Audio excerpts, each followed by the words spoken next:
there, stream. It is I, the host of the stream. With me today are people who are on the stream. Guys, say hi. Hello. Hello! Excellent. Austin says autistic as always. I am Matthew, as always, playing Giacomo. I'm here with my friend Austin, who is playing Neskel, and our DM, John, who is playing everyone else. That's correct. Your mother, your father, your lover. My parents for all are of it. dead! Oh, well, your lover. I'm here for all of it. No, they're Yeah, probably not dead. My parents might be dead too, to be honest. I don't know. My parents are probably fine. Well, I mean, we'll see. last time we had some bumps in the road.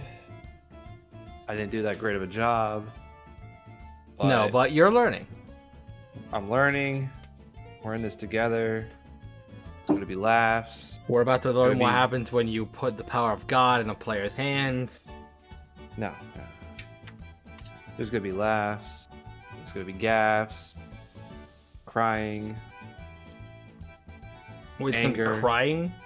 There'll be crying. I don't know if I signed up anger. for that. We're gonna go through it all, and we're gonna all be here together for it. Did you see that nat 20 I rolled? Yeah, I did. That makes me terrified. Why did you roll? Oh no, I was testing out something. That's all. Now, Nice. before we start, I do have a question for Matt. I Matt, know. Yes.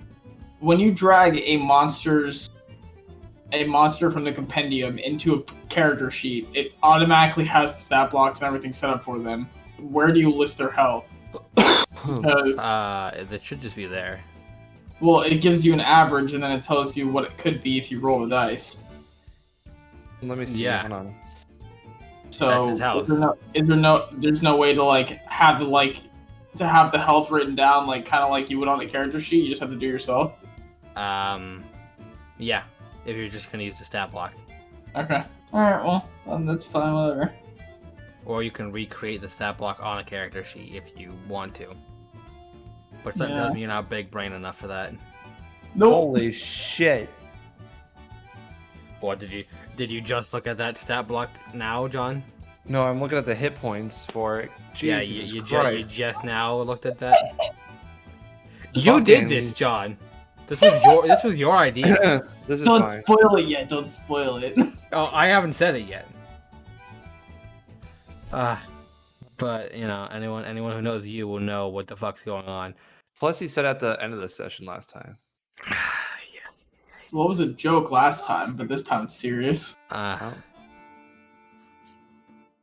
Well, I guess that's enough lollygagging on my end. John, why don't you take it from here? All right. Last time we were together, what happened was Giacomo was mysteriously abducted and he was brought to an arena as a bidding to fight Neskel. Neskel won that fight and in return has taken Giacomo under his wing. From there, Giacomo and Neskel got into a little bit of a squabble. But, I shot you him. know, yes, a little bit of a squabble. Things were said. And then Giacomo was in need of some money, which was conveniently enough available for him with some quests. And those quests you could go back and watch. And the most recent quest that they went on, where we left off, is delivering some goods to some miners, which on the way they ran into some bugbears. Well, one bugbear and some goblins, and they found a map on that goblin. And now Neskel had another dream, and in that dream, he has received a ring of 3 wishes, and we'll see what happens from there. Yeah. Give me 1 second. I just Oh. want to check the audio of the stream real quick, and I realize that I should do that to make sure that it's not. Okay. So that way I don't have to blast the fucking stream audio on the stream. I'm just gonna pull it up on my phone real quick. Just to, you know. Okay. I don't want anyone to have a bad time if anyone decides to watch.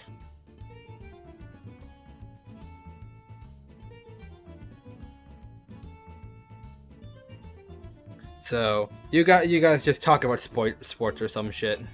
Sports? I also don't watch fucking I don't care what sports. you talk about. We're talking about Pops, bro. Yeah, let's talk about Pops. Bro, what the fuck is up with this Office t-shirt bundle? Get that off the screen. I know, I'm waiting for the MHA. Goddamn. Are we still taking my brother out tomorrow? Sure.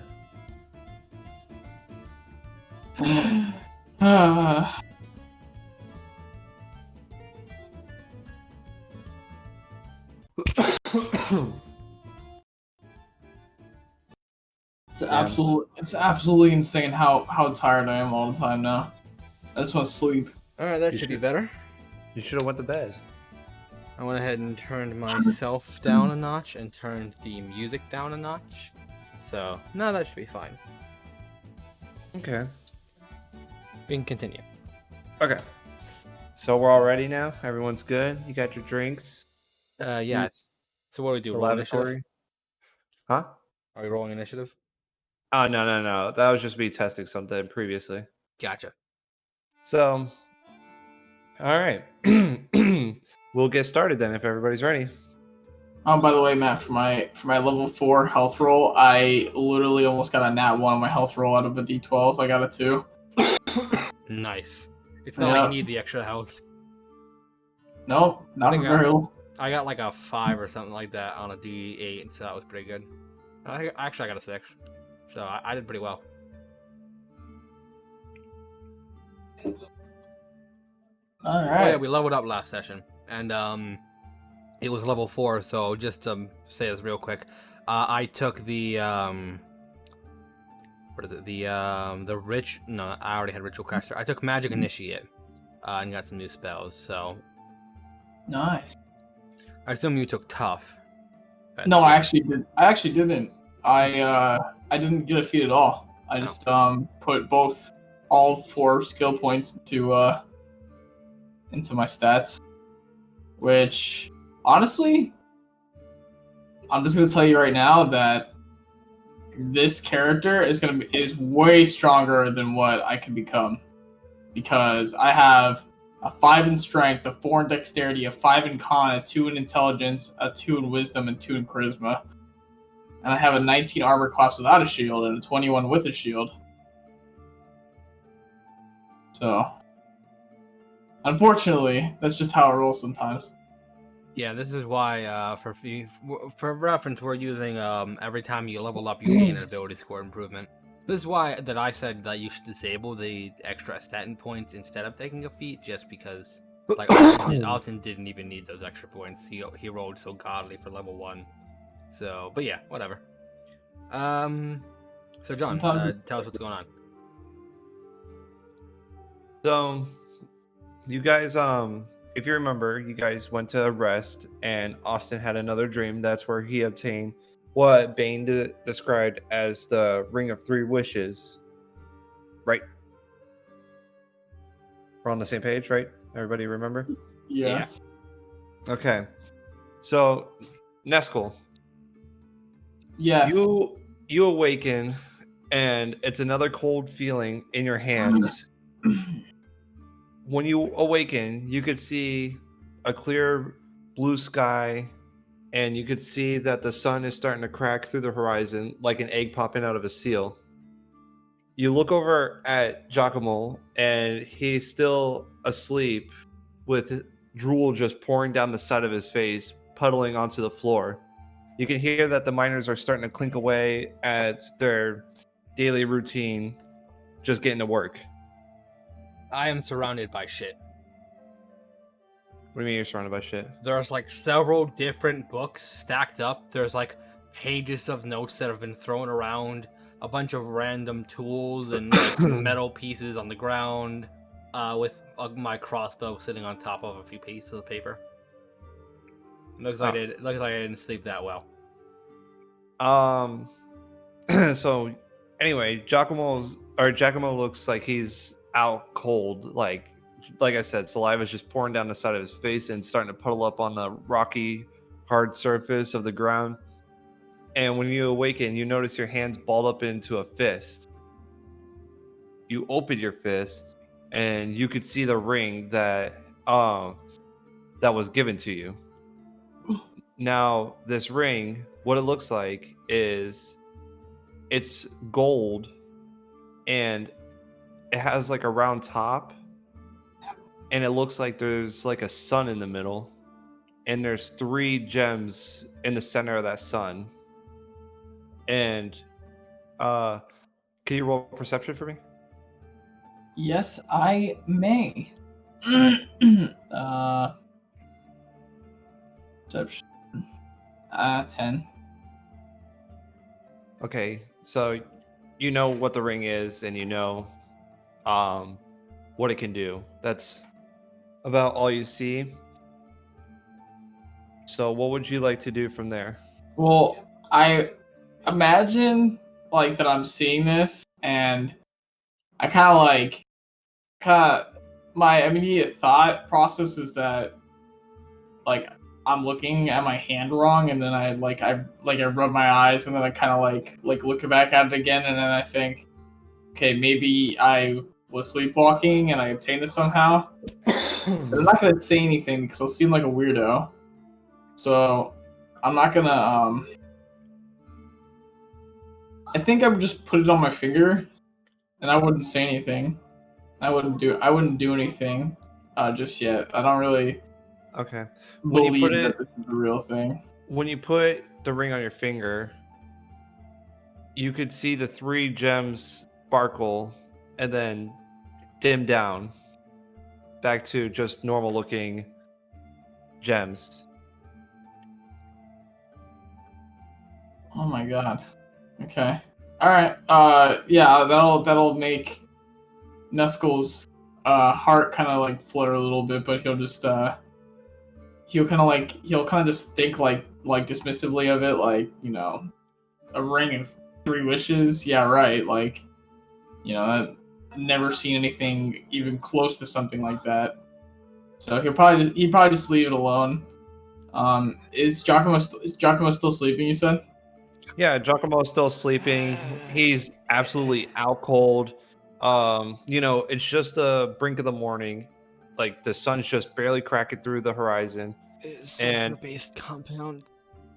it's a cool morning. The wind's slightly blowing, and you're high up in elevation, kind of like on the side of like a mountain. And you could see the treetops, and you could see the city that you just came from. Okay. I want to go over and like kind of like nudge Giacomo with like the edge of my foot, like not like kicking him or anything, but like just, you know, kind of nudging him, like trying to Just wake to him shake up. him awake. Yeah. Automatic nudging machine. Hey, get up! Why? Come on, we need to get a head start. Why is the sun so bright?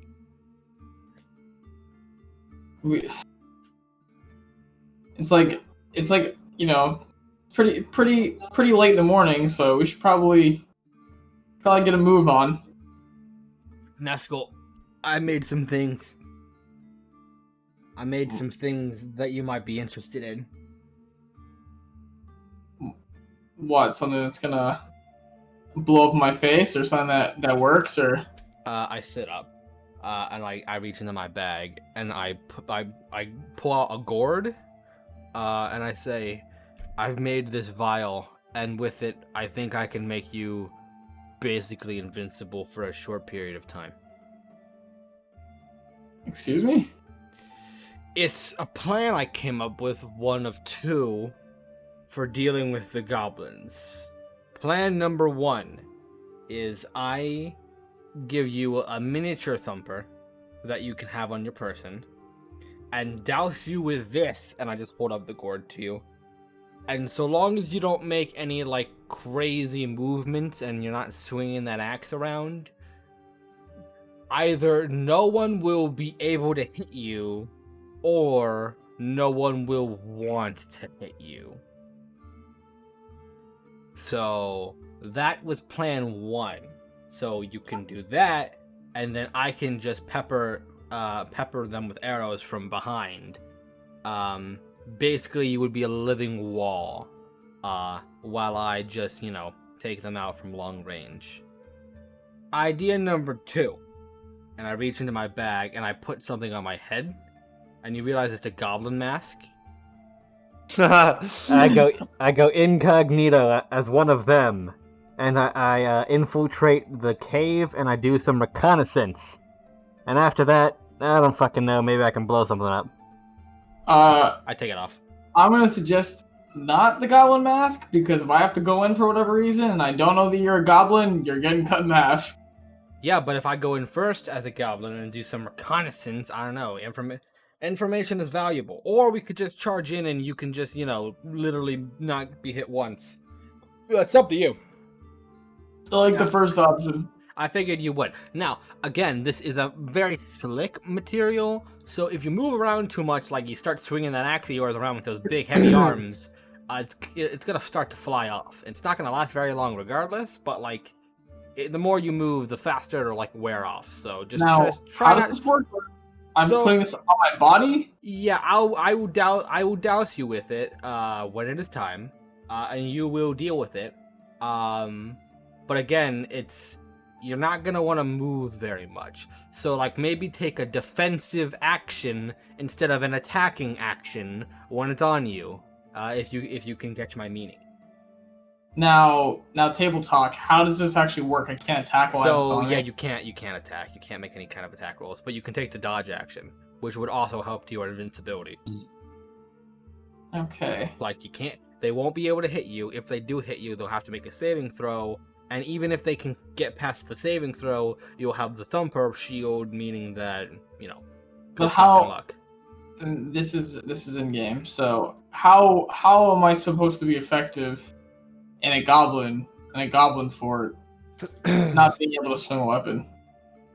You will just tank hits, and I will be hitting them behind you. I will be firing under your legs or some shit, and hitting the goblins from range. They'll exhaust all their efforts trying to attack you because they'll be able to see you first, and then I would just pick them off from behind. If this is really how you want to do it, then I'll go on my shield, I'll hold it, and... It's an option we have. I figured I might have some issues trying to convince you because you're kind of the swing first, ask questions later kind of Dragonborn.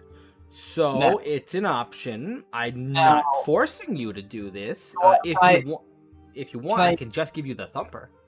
Can I make attack of opportunity without losing this? No. Fuck, so you can't attack at all. No.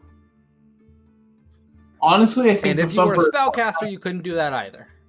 I think the thumper is way more effective. Well, it was just an option. I made it just in case you wanted to do it, but we don't have to use it. It would be better used for another day, I think. Well, it's not going to last that long, but I can make another one. It wasn't that hard. Fair. Yeah, after 8 hours or so, I'll have to make another concoction of this. It still decays in the bottle, but it decays way faster in the air. That's why it doesn't last very long. Are you ready to do you have your stuff all ready to go now? Yeah, let me just put it all back in my bag. I start shoving papers and books and shoving books in my bag. Yeah, as you do that, I want to ask you a question. I'm gonna say so Giacomo, do you ever have any weird dreams? Well, there was this one time I was desperately hungry in the forest, and I ate this weird mushroom, and oh boy, I had weird dreams. But no, not typically. I typically pass out. I don't fall asleep. I pass out because I've been working all night. So I don't really have dreams, mostly just black. Why? Well, I don't know about your stance on gods or deities, but I've always been a man of very few thoughts for religion. And I've had a recurring dream that I have just had again last night of what would be called a god trying to reach me. And I have never been able to tell if it was real or not, but it feels real. And it feels like I've been asked for something of me. So, Giacomo, I would say, like, since you were up throughout the night working, Neskel didn't look weird or anything, but you noticed that he's a very twitchy sleeper. I mean, like, should I roll like a religion check to see like if I know anything about prophetic dreams, or Yeah, I mean, you can, sure. it's an instat, so I do have a pretty good one. 13. Do I know anything about this kind of shit? I would say with a 13 that you heard stories of people kind of like, having these sort of things, but you kind of passed it off as like, it's just people, a dream is a dream. Well, Neskel, I am a man of science, and it is scientifically proven that gods are real. We can observe their effects on the mortal planes. But I've never been spoken to by a god, nor am I very religious. I don't use that kind of magic. I've been studying wizard magic a bit, but that's very different from the religious kind of stuff. So I don't know. Gods work in mysterious ways, I guess. I don't know, but from what I understand, gods are the most cryptic motherfuckers you'll ever meet. Testimony that I've read states that gods always give you a double answer, and they're never honest, and they basically just kind of fuck with mortals, sometimes for fun. So I couldn't tell you, honestly. It's also possible it's just a wizard playing a fucking trick on you, because I have heard of spells that can manipulate dreams specifically. So who fucking knows, dude? So long as they're not hurting you, I guess. I don't know. I for some reason highly doubt that a wizard could reach my dreams from many multiple miles away from where I've had both of them. You'd be surprised. And if that is the case, what do you think about wishes? Do you think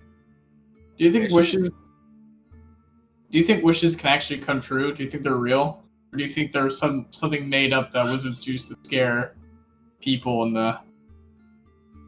Rolling Arcana to see if you ever heard of the wish spell. I am proficient in Arcana. Hey. Oh my god. Shit, yeah, you heard of 19.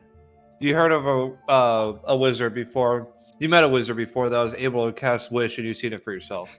Now that seems a little far-fetched, but I definitely, at least I know about it. Especially since I've studied wizardry. Yeah, Jocko would be probably up that wizard's ass if he found out they could cast a wish. Yeah, it's not something a wizard goes and brags about, because that's how you get fucking liches who capture them. I gotcha. Yeah, it's not something you brag about, because it's like the highest pinnacle of magic, and you could be targeted for that. Anyway, so Giacomo's like, again, I've studied wizardry, and I know a bit of wizardry myself. I'm not a fucking wizard, but I know I could hang with a couple of wizards at a bar. And I have heard that there is a spell that basically allows you to have whatever you want. It's called Wish, but from what I've heard, there's rules kind of that it follows, and sometimes other powerful forces can intercept this spell and like fuck around with it. I don't know any witness testimonial, but apparently there is such a thing. You can become so powerful that you can bend space-time. But, have I seen it done? No. Have I heard about it existing? Yes. I definitely know that wizards can become that powerful, that they can achieve that kind of magic. But I've never seen it done, nor have I met anyone who can do it. So, you got me, Neskel. I mean, like, if you think I could do that, first of all, I'm flattered. But second of all, I don't really do magic. So, if you're hoping to get a wish out of me, sorry, you're better off finding a wizard. Okay, now I'm going to like stop if we're walking now, or are we still? Am I still waiting for you to pack? I assume this was all while Giacomo was, Packing. packing. Yeah, at this point, I've probably finished. I'm going to get down and sit on the ground with my legs up to my chest, and I'm gonna say, I need to show you something, but I don't know if I got it while I was sleeping or if this was really a prophetic dream. I'm not that kind of doctor, Neskel, so I don't know if I can help you. But you know what? I'll try for you. And then I show him my finger. I show him the ring. And I thought you meant like some kind of disease or something. What's that? This, in my dream last night, a deity called Bane, that I've heard before when I was much younger, told me that he needed me to fight for his side. And when the time came that he would need me because an opposing force would call to wreck something, and I needed to help. And I had denied him before, and of course I denied him last night as well, but he offered me something to try and get me to believe that he was real, and get me to believe that, try to get me to believe that, that he was real and that his cause was real. And he told me that he would give me this ring of 3 wishes. I have never had this thing in my entire life until this morning when I woke up from my dream and it was in my hands. Jonathan Joestar, can I roll a religion check to see if I know anything about Bane?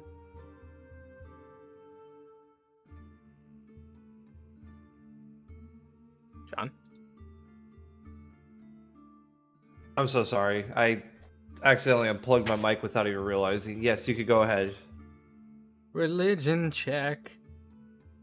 12. You heard of Bane? It's it's not like completely a stranger to you.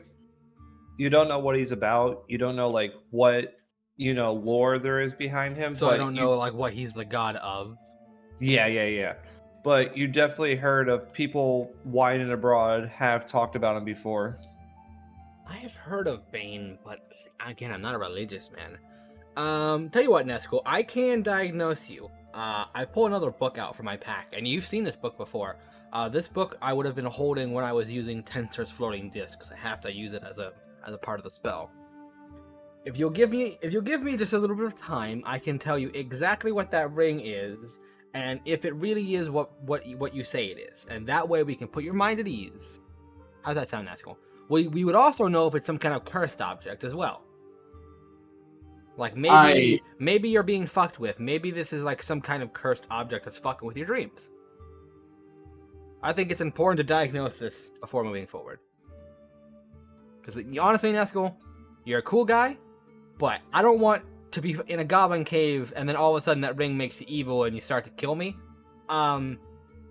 I don't honestly know if I could take you in a fight, and I'm not willing to take that risk. So let's just get this over with. And I'll tell you whether or not it's a cursed object. How's that sound? Okay, but I'm kind of an expert on magical items. Okay, well, I'm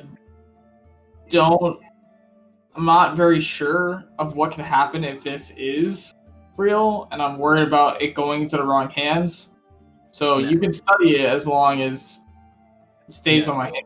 Nesco, I have to be honest with you as I'm flipping through my book. That's not a ring of 3 wishes. There's no such thing.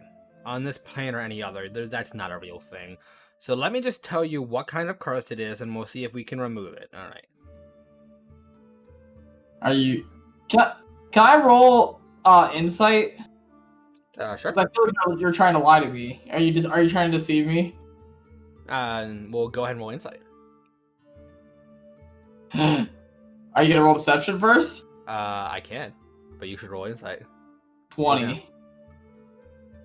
You motherfucker. Yeah, Giacomo doesn't believe what you're fucking saying. He thinks you're fucking crazy and being fucked with. He's like, you don't have a ring of 3 fucking wishes, you absolute dumbass. But I wouldn't expect much from someone of such a low IQ. So let me, Mr. Big Brain, tell you why you're so stupid. That's what he's thinking. Okay. Do I think that he's trying to take it off my hands? No, you just think that he thinks you're a complete fucking dipshit. Okay. Or trying to jip him, swindle him. So he's willing to do this just so that way, you know, he's like, and there we go, close book on that. You're an idiot, Nesco. Let's go make some money. Okay. But Yeah, go ahead. What were you gonna say? I'm going to ritual cast identify using my ritual book. So that takes 10 minutes, but after that I can know what this item is and what it does. Well, as you're saying that, I say, well, if you really think that I'd be deceiving you, then Oh no, it's not that, Nesco. I just think that maybe if someone's deceiving you and feeding you false information. So do you think it would hurt to try it? Well, hang on here. I don't want you to blow up. So let me identify this fucking thing real quick, and then we can just move on with our day. How's that sound? It'll take 10 minutes. It won't hurt you one bit. Alright.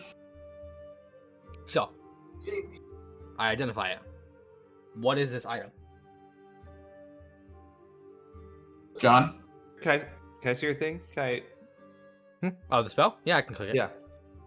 Identify. Hey, let me just read this real quick.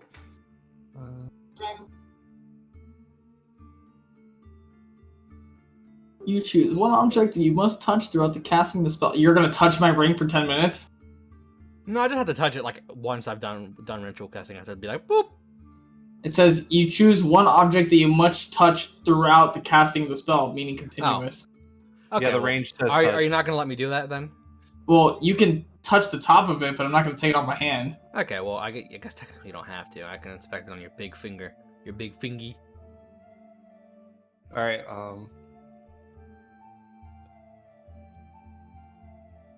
The item was created by a spell you learn what spell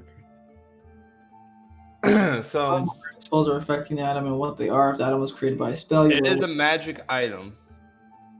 It was not. I don't think it was created by magic. I would say though. Well, Was it made by another wish spell? Is like basically. Oh, okay, yeah. No, like, no, did no. someone wish to have a ring of 3 wishes? Would be like. No, I'm assuming Table Talk that fucking god just made it himself. So that wouldn't be a spell. Okay, so yeah. So you know it's a magic item. And it's not created by magic. Would you?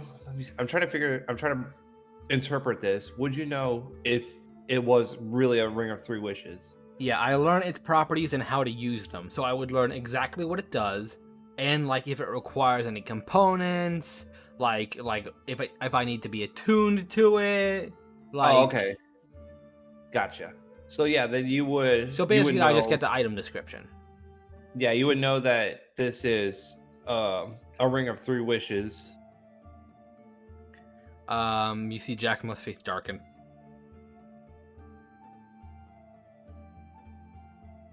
That's cool.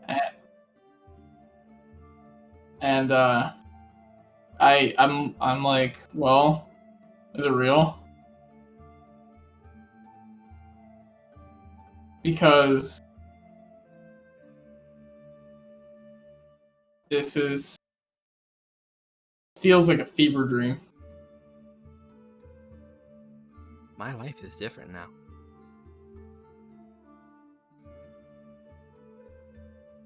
In all of my time, never have I come into contact with such a confusing problem as this situation I am in.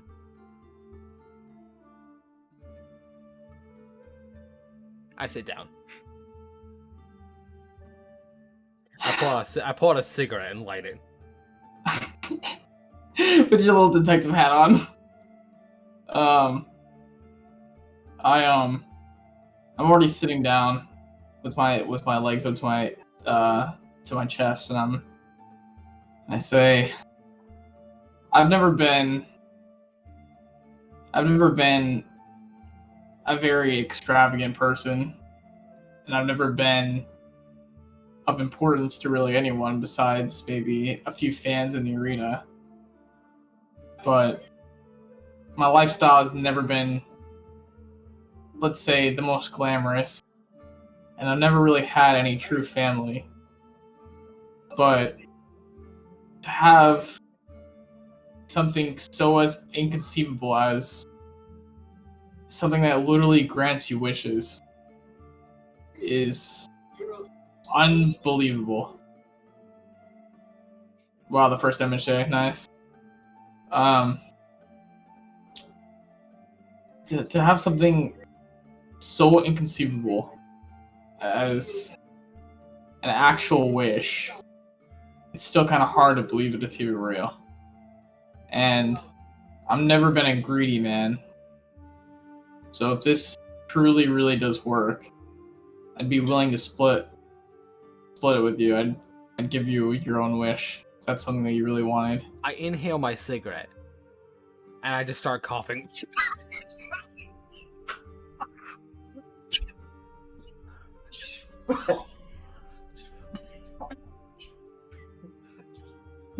You okay? Oh my god. I'm assuming I can reach over from where I'm sitting and I can like kind of pat you on the back and be like, dude, you gonna die? I take out a new cigarette and light it. Fucking Kermit the chain-smoking frog over here. Well, I wasted the previous one. Now it's all over the ground in mush. The fucking meme of Kermit hanging from the ceiling with the fucking noose.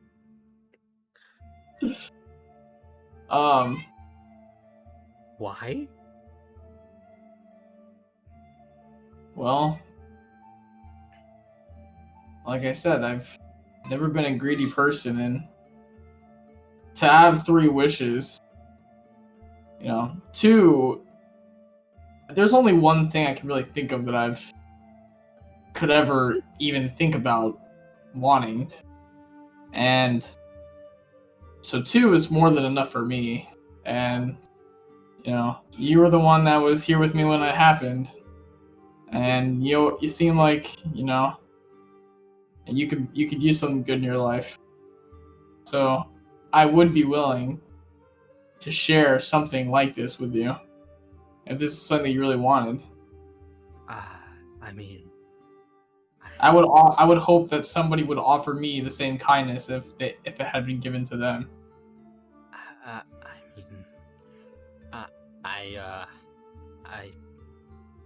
if that's what you want to do with it, I mean, I'm not gonna look a gift horse in the mouth.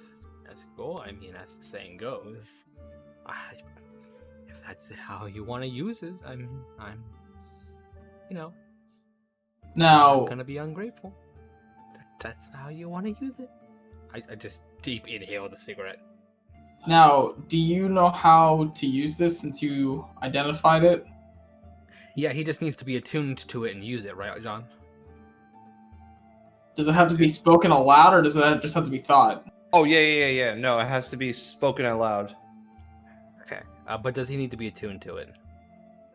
I would say Well, no, since you touched it and like you kind of held it on Neskel's hand and you touched the emeralds on it. No, he's saying, do I have to be attuned to it to use? Oh, I thought he was saying Giacomo. Like, well, technically, I would be attuned to it because I literally was sleeping with it when I got it, and that's how you attune to something. I guess fair enough if that's how he wants to rule it. And God like designated it to you, like in your presence. You know what I mean? It actually doesn't say you need attunement on D&D Beyond. Look what Artem just. Wait. Why would he?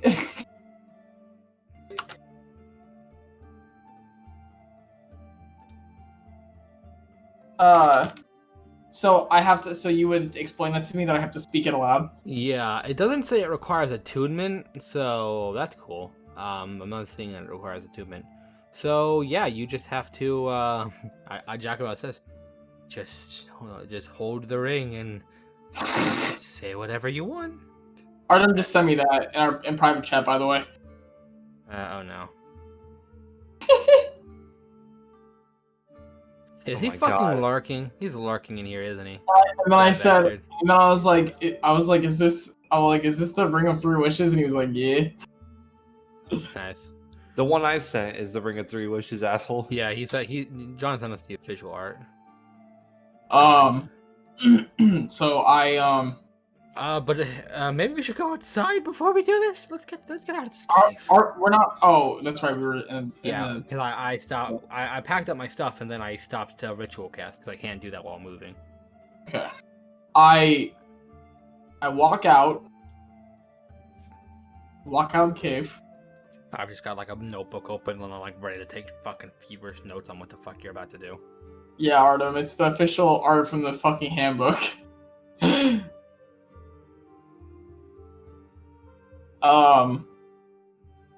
So I walk outside. I walk to. He said trash. I walk out. I stand in the middle of a field, in the middle of this desolate field, and I look at this ring on my hand, and I think to myself exactly what I've always wanted, what any Dragonborn would probably wish for, something that they revere most dutifully. Two Something, dudes. yeah, Dinar. Something that they revere as godlike. And then I'll say aloud, I wish to become an ancient white dragon. One of the blue gems on the ring glows bright and it cracks. And after a second, it becomes blue ash inside the spot where it used to sit, and it disintegrates into itself. And there's a minute where nothing happens. I like look over at Giacomo and I'm like, I was this a cruel joke that you played on me? Giacomo, roll a perception.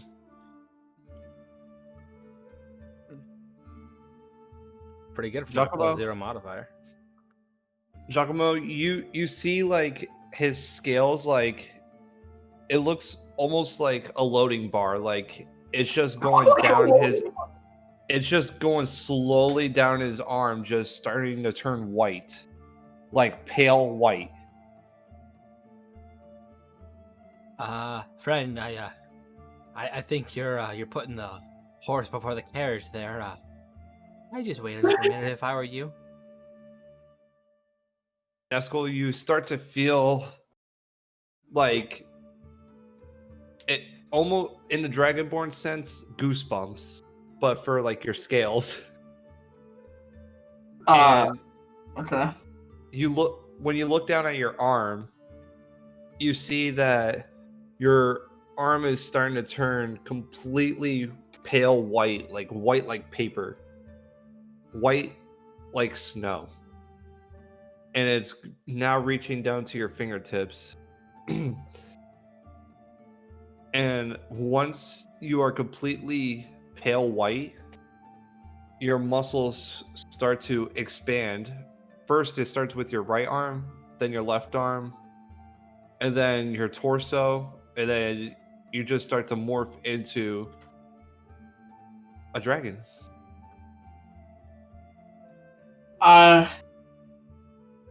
So Neskel would be really like would be just unbelievably shocked as this transformation's happening, but like just the thought that this wish was even real in the first place to make it have this effect. I'm looking at Giacomo while this is happening. What is it? What does he look like? What does his face look like? Well, like I said, before Matt describes to you what his reaction is, like I said, like your body part starts getting bigger, and you notice that you're already towering over Giacomo, just being as short as he is and as tall as you are, but now he's getting even smaller and smaller, and like in your vision. Yeah. Just like progressively needing to look more up, like mouth agape, just drops the notebook and pen in his hand. God damn, dude. Ancient dragons are 85 feet long. Yeah, so when you're doing this, you're in an open field, but this field is definitely not that open. You're starting to knock over trees. There's some pines behind you that are starting to tip over. This road is relatively not busy, so nobody's really seeing this. The miners are still in the cave. They're doing their work. Nobody's passing by because this is like in your town when there's one of those old country roads that no one really takes because, it just goes down to like nowhere. But it's just you, Giacomo, and the trees. The sun is starting to slightly come higher and higher, and it's just gleaming down on your scales, reflecting off your white, pale skin scales. The same thing. Yeah, I would imagine that if you were completely dark, it'd probably be very hot. But because I'm just completely like really pale white, it would make it very kind of like the same effect that a white painted car has, where it keeps it very cool. Yeah. So a good way to describe it is like, Matt, you live up north in Indiana, so you know what snow blindness is, right? It's when like the sun reflects up off the snow, right? Yeah, and it just kind of like beams you in the eyes, and it's like really bright white. Mm-hmm. Yeah, that's kind of what he is right now. He's got the bluish tint and everything, and it's just you're kind of like squinting a little bit because of how bright he's became.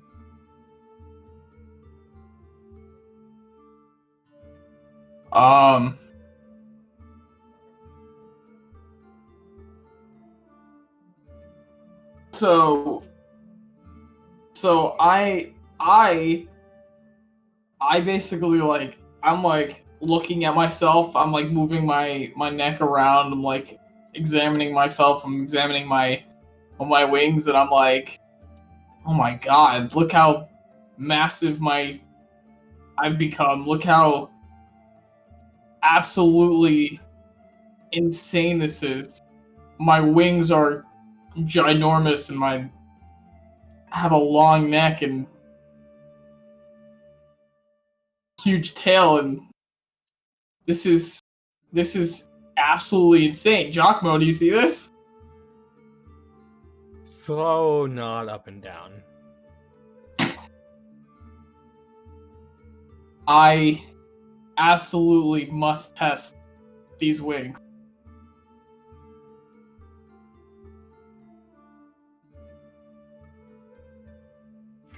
Well, Did are you you gonna do that? Yeah, Well, I'm like, I'm just thinking about exactly what he like wants to do next, because You should have a wing attack. well, yeah, I do, but I'm just thinking like, okay, have you ever been in the air before? Me? Do you think you could hold on and I'll take you into the air? I look at my tiny kobold hands. Not sure. I think I'll take a pass on this one, actually. But you go have fun. You're a man of mechanics and devices. You sure you can't mount something on? You can't mount something on. You can't throw a couple straps around. Do you know what? I need a minute to process this. I'm just gonna have another cigarette. You go it. You go enjoy. I immediately take the one gigantic flap of my wings and I just jump off the ground and I just this huge gust of air and I fucking just get up in the air and I'm trying to test how fucking powerful these wings are just to get a feel. Just have another cigarette while he's doing this. Just like I'm going through this way quicker than I thought I would need to. So I can fly 80 feet. Yeah. When you take off, Giacomo, you're sitting on the ground, and a gust of wind just blows right in your face, and you can see you could see like the grass almost like crashing waves just blowing over, and the trees even tilt back a little bit when he takes off. It's just a powerful force of wind pushing everything that was in his general vicinity back. And Neskel, when you're going up in the air, you just see, or you don't see, you feel a rush of just air just past your face, and you have this adrenaline like, I'm a freaking dragon. I'm really a dragon right now. And it's like one of those moments where you're like, I want to pinch myself just to see if this is real, and then you look at your hand and you're like, fuck, I can't really pinch myself, but this is awesome. Well, I think dragons kind of have paws. I think they have what do they have, like four fingers on the paw, right? They just don't have opposable thumbs, I don't think. Or do they? Maybe they do. I think so. I don't know, every dragon's different. But so you're up in the sky and you could just see everything. You could see Stillwater, you could see the woods, you could see behind you the mountain where the miners are located at. You could see the rocky white path that leads you back to Stillwater from the mountain. You can see the outline of the of Stillwater. Actually, it kind of looks like a Pokeball. It's round and it's broken up into like a pie with a circle in the middle, which you recognize as the arena that you fought in. And you can tell that it's the arena because it is this grand thing in the middle, just glimmering out in the middle of the city.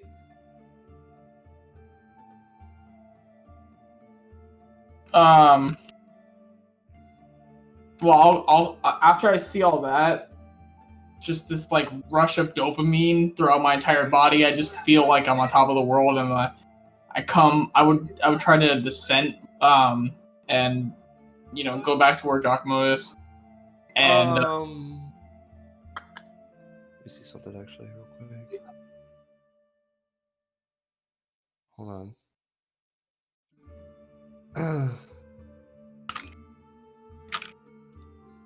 Yeah, you're good. Never mind.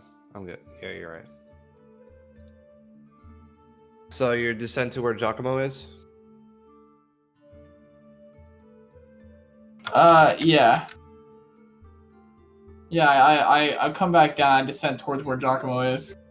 And I'm assuming I've been up in the air for about a good 5-10 minutes just flying around because just doing flips and it's like doing anything that anybody would do that would have the power to finally become something insane like flying around like a fucking actual dragon.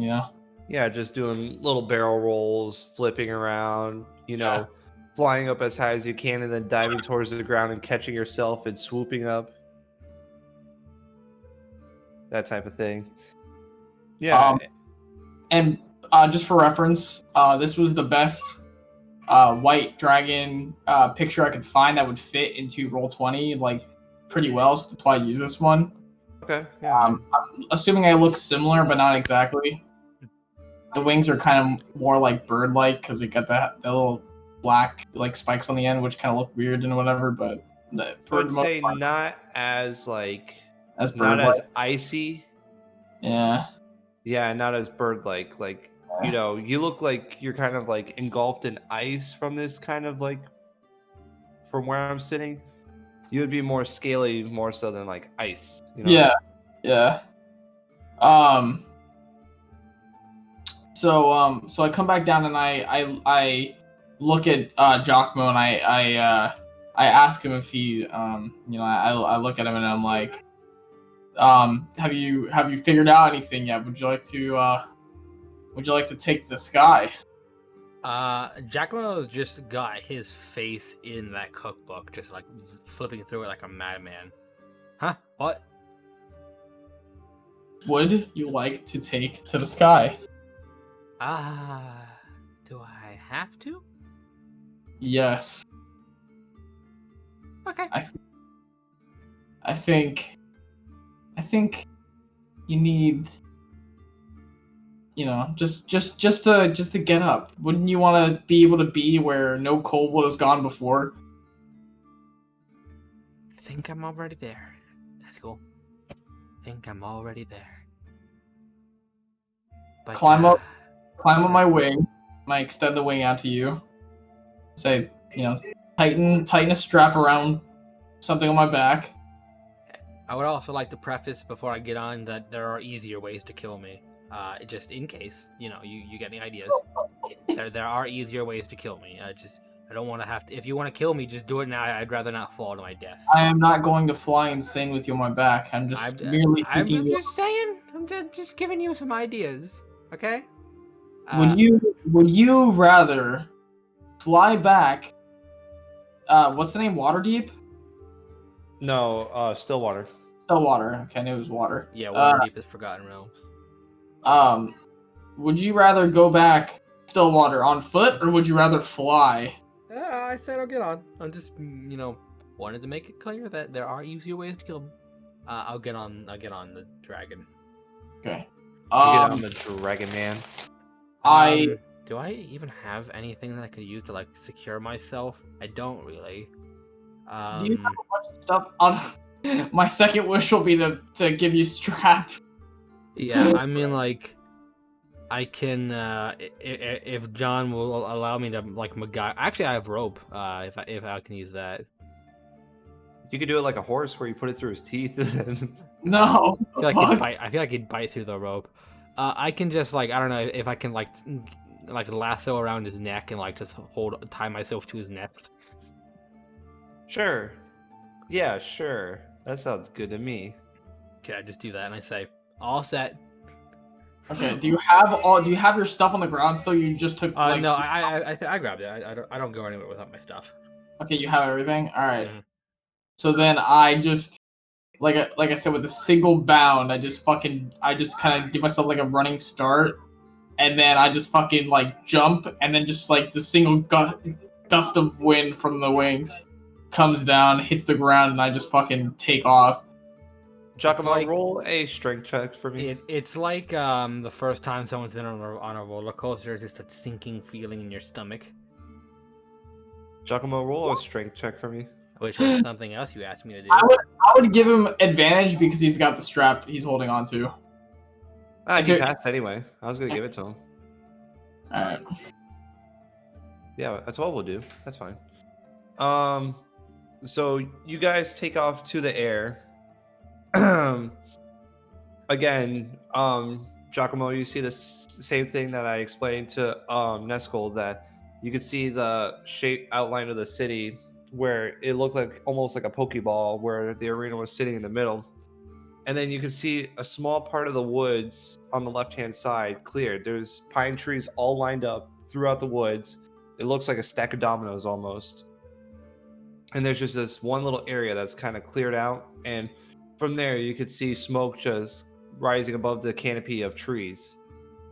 And behind you, there's the miner's cave. And to the right, there's also some more trees, and you don't see any carts going towards you, just mostly in the other direction, towards what you Neskel have heard about is different cities is generally in that direction. Now, so I say that Giacomo Laura, and they're like, so you want to go check out that fort now that we were gonna save for later? I mean, sure. Why not? I'm not doing anything today. I'm like, isn't this fun? And then I fucking start, I give myself an extra flap or two, and then I'm like, I'm like speed racering right now. I'm like, I fly. My answer is the one that makes you the happiest. I look around. I look around for the general vicinity that the area would have been, and we left a mark. But obviously, I can't see the mark on the tree anymore because I'm up high. But do I see like a fort anywhere from above the tree, like the tree canopy? Well, yeah, like I said, there was like an opening, like there was like a clearing over there, and you saw smoke coming from where that clearing was. Okay, I wanna like swoop around the area, and then you said there was a clearing. Is like enough for me to land? No, it's not clear enough for you to land. I would say it's probably about like. I'm assuming if I landed on trees, they would probably just break. Yeah, pretty much. So I'm gonna land on the trees next to the smoke. Okay, you just smash all the trees down. I'm not gonna try and like break all of them, but like just like, I'll slow my descent right as I'm about to land, and then just put my a couple of my legs on some trees, just enough to give myself some room. And I'm gonna, and then I want to observe what's there. Okay, while you're doing this, while you're descending, breaking down through the trees, you can see the wildlife starting to scatter. Birds are taking off into the air, and you even saw a doe just start booking it in a direction, like trying to get away from this massive creature. How far away did you want to descend away from the camp or the clearing? Sorry. Well, I mean, if I'm landing next to the smoke, probably about 60 feet. Okay. Maybe. Smoke. So, you could see that there's there's shacks. There's these things that look like old, like rundown shacks, really poorly built from like wood and some type of metal. And you see that there's a fire pit in the middle with like smoke just pouring out of the top of it. And you can see racks of like fish drying, and you could see racks that are holding leather armor and multiple weapons. There's a morning star, there's some bows and things of that nature. And you can see some goblins sitting around the fire, just instantly, as soon as you land, turn around, jump to their feet, and they start running towards their bow. So at this time, they start running towards where? The bow, like where I told you they had the racks of bows and armor and stuff like that. So they see a big dragon, and then they think, "Oh, I'm gonna grab my weapon." Well, the funniest thing is, they're dumb. Like as a dragon, I can choose any creature that is within 120 feet that is aware of my presence must succeed on a DC 16 Wisdom saving throw or become frightened of me for 1 minute. Yeah, and then it's basically the same thing Hellfire Cerberus has. Yeah, and a creature can repeat the saving throw at the end of each of their turns. So if they don't do it the first turn, they can do it the second turn. If a creature saving throw is successful and the effect ends, so they wouldn't be scared of me. The creature is also immune to the dragon's frightful presence for the next 24 hours. So if they succeeded, they're not scared of me for the next day. But if they are scared of me, then they're frightened of me for 1 minute. And Matt knows the frightened effect very well, so Matt would be able to explain that better than me. I think that means that they get disadvantage on attack rolls against me, and they can't move towards me. Yeah. Well, it's not just against you, it's all attack rolls while the source of your fear is within line of sight. Alright, so long as you're within their peripheral, all attack rolls have disadvantage. So, hold on. I'm just saying, I would like to choose all of the goblins to be scared of me. Okay, let me get out their stats real quick. Also, this would make for some very interesting character interactions. I just realized, Imagine us going into town, and they're like, "Holy shit!" They see like this big ass ancient dragon land, and then I think you can polymorph yourself into a humanoid. Okay, See, so that's what I this is said, one but- thing that I have failed to learn. How the fuck do you make a saving throw? Most monsters don't have proficiency in saving throws, so it's just whatever the saving throw is, you add whatever bonus they have or negative. So if it's a wisdom save, if they have any wisdom bonuses, add it to a d20. And then Oh shit. Okay, all right, gotcha. Let me hear. so what I was gonna say is, imagine us landing in a fucking place, right? And they see this gigantic fucking white dragon, and they're like, "Holy shit, we're gonna die!" And then they see like a rope around the neck or whatever, and then they see like this tiny little kobold get off, and you like park your car. Except my car has a bunch of rows of teeth.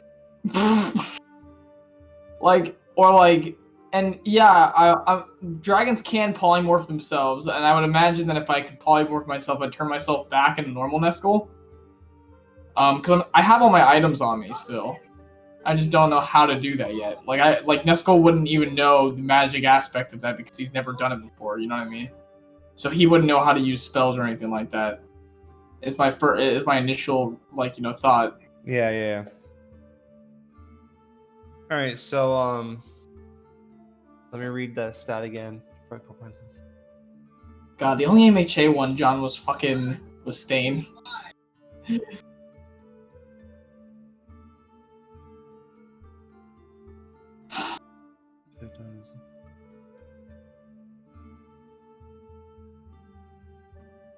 Or like Okay, so the goblins failed on a saving throw. So they're frightened of you. they all failed DC 16 Wisdom. Yeah. God damn. So they, from what I understand, well, Matt's saying that it's if they have line of sight of me, but if they see me, they have disadvantage on their attack, and and they cannot move towards me. Yeah, I was saying like they move like towards the rack, but they get no closer to you than like grabbing the weapons from the rack. You know what I mean? Like the short bows. Yeah, that's fair. All right. So they get disadvantage. You said. Yeah, on attack rolls that they're trying to attack me. Okay, just to let you know, there's 6 goblins right there. Okay. Okay. There is So no I way gotta- these goblins are hitting Are we- Austin. Are we rolling initiative? Yeah. Okay. I said to roll initiative. I was rolling for them right now, actually. God, I rolled like shit. I have a 0 dex bonus. That kind of sucks. So everything's just natural. Like, yeah, and that's what I was trying to say. Is my stats on the dragon are actually way worse than Neskel. Like they're all way worse. The only thing that's good is that I have an 8 in strength and an 8 in con. I mean, you still get to go first, Austin. So that's Oh, good. really? I rolled like shit. What the hell? Yeah, they got a 10. Oh my god. That was just a straight up D20 roll. There was no bonus. There's no bonuses. Oh my god. So let me see. Did Yeah. I hit? I have an AC of 20, so All right, so I mean, you still get to go first regardless. okay. Okay. So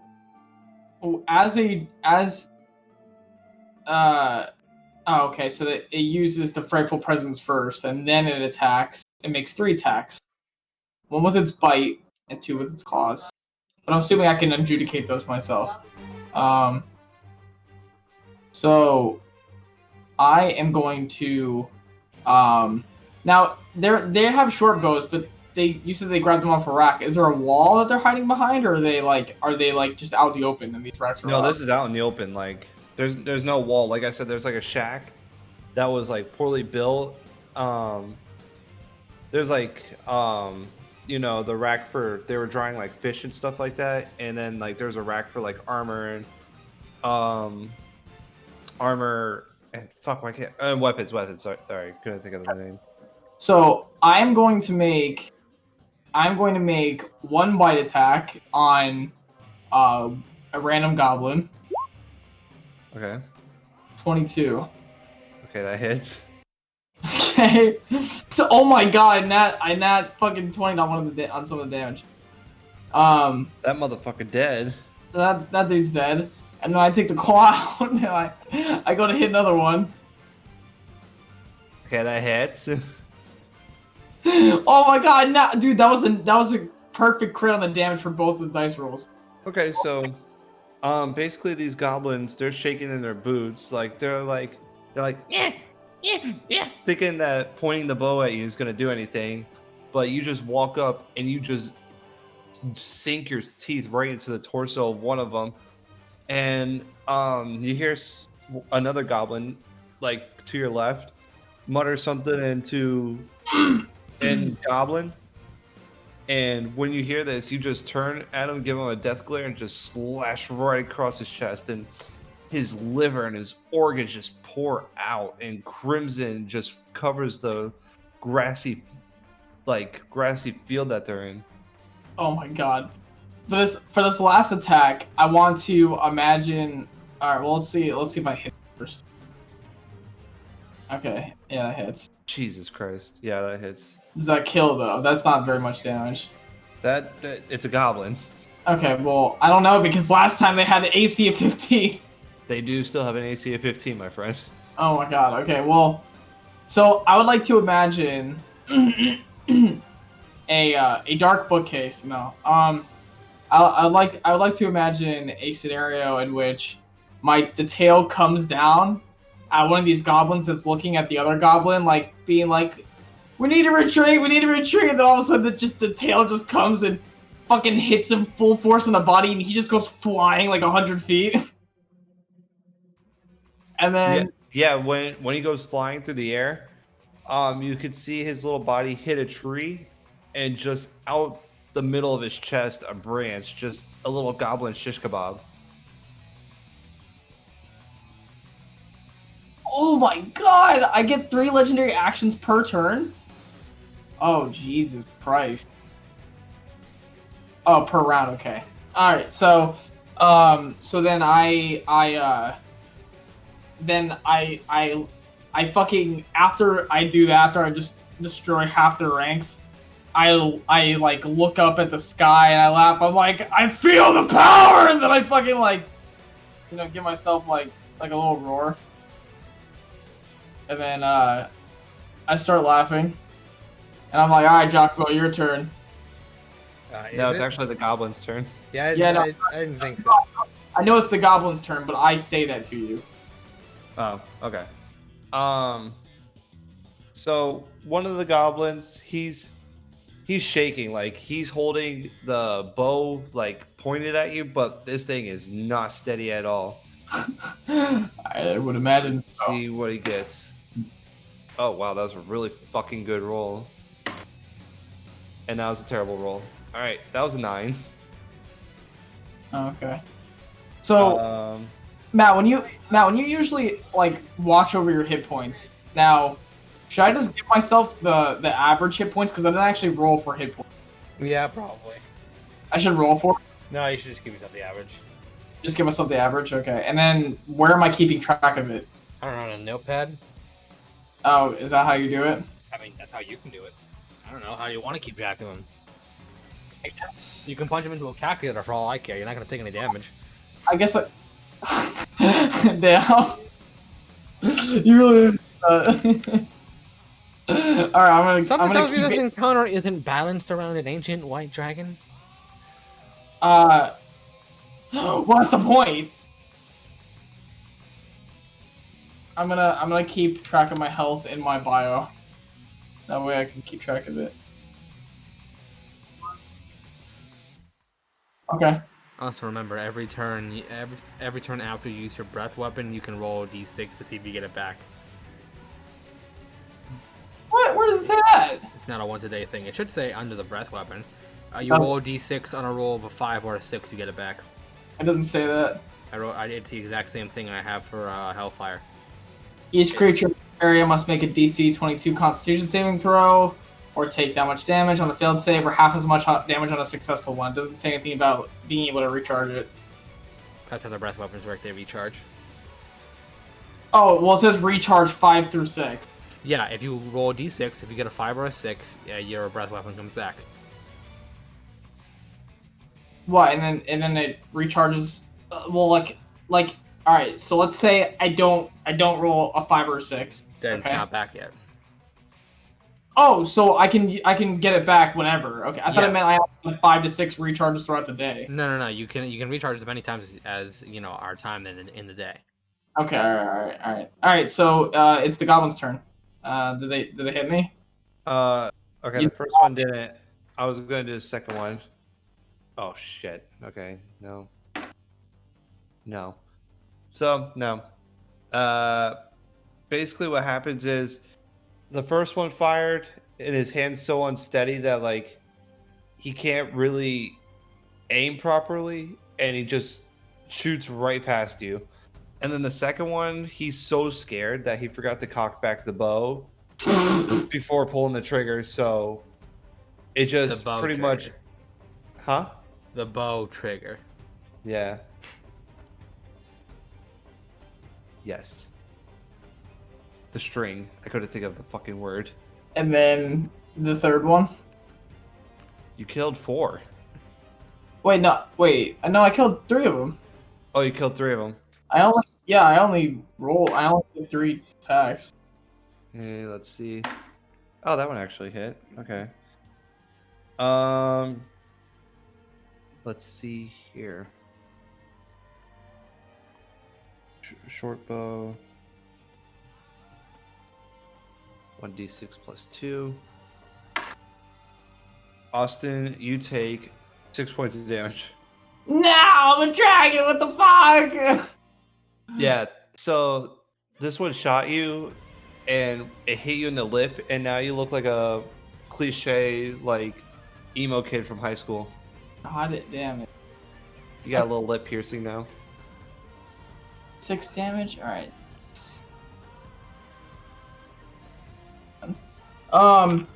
So then I use a legendary action. And I do a tail attack. It's Giacomo's turn. Legendary action goes in between turns. Oh my god. Okay. Yeah, listen, John. I make a tail attack, and then That hits. I wasn't. I Guy's could. dead. I could have made a legendary action. Or I could have done a legendary action every single time they went, and I didn't. I did it only because he fucking hit me. And then I pissed off. I just fucking take the tail. And I swing it around. I just smash him into a fucking tree, and he just hits a branch and fucking explodes.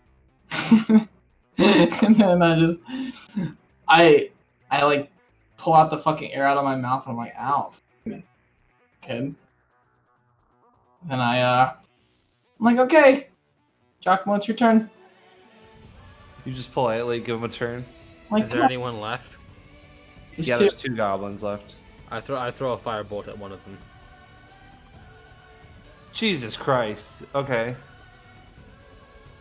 Oh, he's still alive. Okay, that's the end of my turn. Okay, so when all this is going down, you see 2 bugbears emerge from the broken down shack, and they're like, what the fuck is going on out here, in a deep bellowing voice. Breath, weapon, breath, weapon, breath, weapon, breath, weapon, breath, weapon, breath. Giacomo, oh my god! Giacomo's doing this on your back. Wait, you get them on my back again? Or are you... Breath, weapon, breath, weapon. Wait. I have a question. Did you ever get off my back, or were you on me the entire time? Oh, I'm still on you. Oh, okay, so... I don't need to get off. I have a 120 foot range. Oh, shit. Okay, well... I figured... So that means they're all gonna attack me anyways. You've always had a higher AC than me. Okay, well... Oh my god, imagine doing this and a thumper. That'd be disgusting. You don't need it. Why would that be a thing? Why would that be a thing that's needed? Says the guy that wanted to give me healing saliva. True. Alright, so that's the end of their turns. You said the goblins come out, the other goblins come out? No, bugbear. Oh, bugbear comes out? 2, yeah, or did I say 3 of them or 2 of them? 2 of I them. think it's, yeah, 2 of them come out. I see 2 bugbears, and I'm I'm assuming that did you make them roll the frightful presence? I did not. Oh fuck! They nat 1. They're pissing themselves. They are fucking shitting in their chonies right now. Oh yes, I feel the power of fucking dragon. Breath weapon. Well, it's not. Is it my turn now? Yeah. You're good to go. Okay, so I look at these bugbears and I kind of scoff a little bit, and I look at them and I'm like When I you, said one of them pissed himself, I literally mean it. One of them literally is. You could see piss leaking down the fur of his leg. I kind of laugh, and then you can see me from through the grin in my teeth, you can see like a blue light kind of slowly growing brighter, and then you see like the mouth like start to open and it looks like this like fucking blue Kamehameha Godzilla beam. No, that's just extra flavor, but you see like white like almost like an ice mist, and then just straight up just fucking like a cold fucking ball of just absolute ice and mayhem just fucking shoots out of my mouth and towards these bugbears. So the dragon exhales an icy blast on a 9-foot cone. Each creature in that area must make a DC 22 Constitution saving throw or take that much damage. Cold damage on a failed save or half as much damage on a successful one. So Matt, do I roll damage first or do I? Well, I honestly don't even think that, I don't think that even if they pass, they're going to live this. So sure, I just rolled 16 d8. Okay. Da-da. So that was a really good roll. So even if they took half damage, it would still be 42. And I don't think that they have 42 hit points. No. Bugbears? No. But who knows? Maybe if they nat 20 or something, you'd let them live or escape it. Oh well. If So if you want, that one, yeah.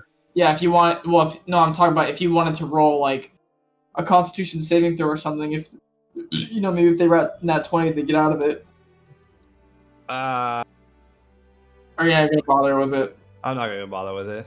All right, well then I just absolutely fucking annihilate them, and then I'm like, well, that's taken care of then. Yeah. Now, It's like some frostbite on my nose. you're on my back. How the fuck would you got? Just like it's like The a wind mist. blowing. It like comes up from the ground, just like up in my face. Now, Giacomo, about that wish that we were discussing. Yeah. Did you still want the wish that you could have? Yeah.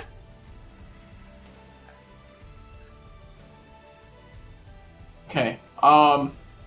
What do you want? I think I'd have to wish, because I looked down at my hand and the ring isn't there because obviously Well, the thing is, wait, Giacomo knows everything about this ring, right? Because he did that thing to it.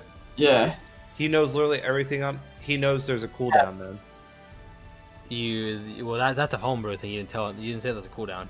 You need to discuss. Yeah. You needed to say that. Yeah, sorry. Yeah, because it's not in the item description. Yeah, I know. I forgot. I homebrewed the shit out of that. Yeah, there is a cooldown on it. How long? 2 weeks. It's gonna take another 2 weeks before you can use that item again. Wait, it has a cooldown? Yeah, it does. You could try to use it, Austin, if you don't believe him. Like, No, I believe him. I don't have any reason why he would lie to me. okay, Um, just saying. Well, I guess I just kind of guess I'd have to wait then. But as promised, I will give you your wish.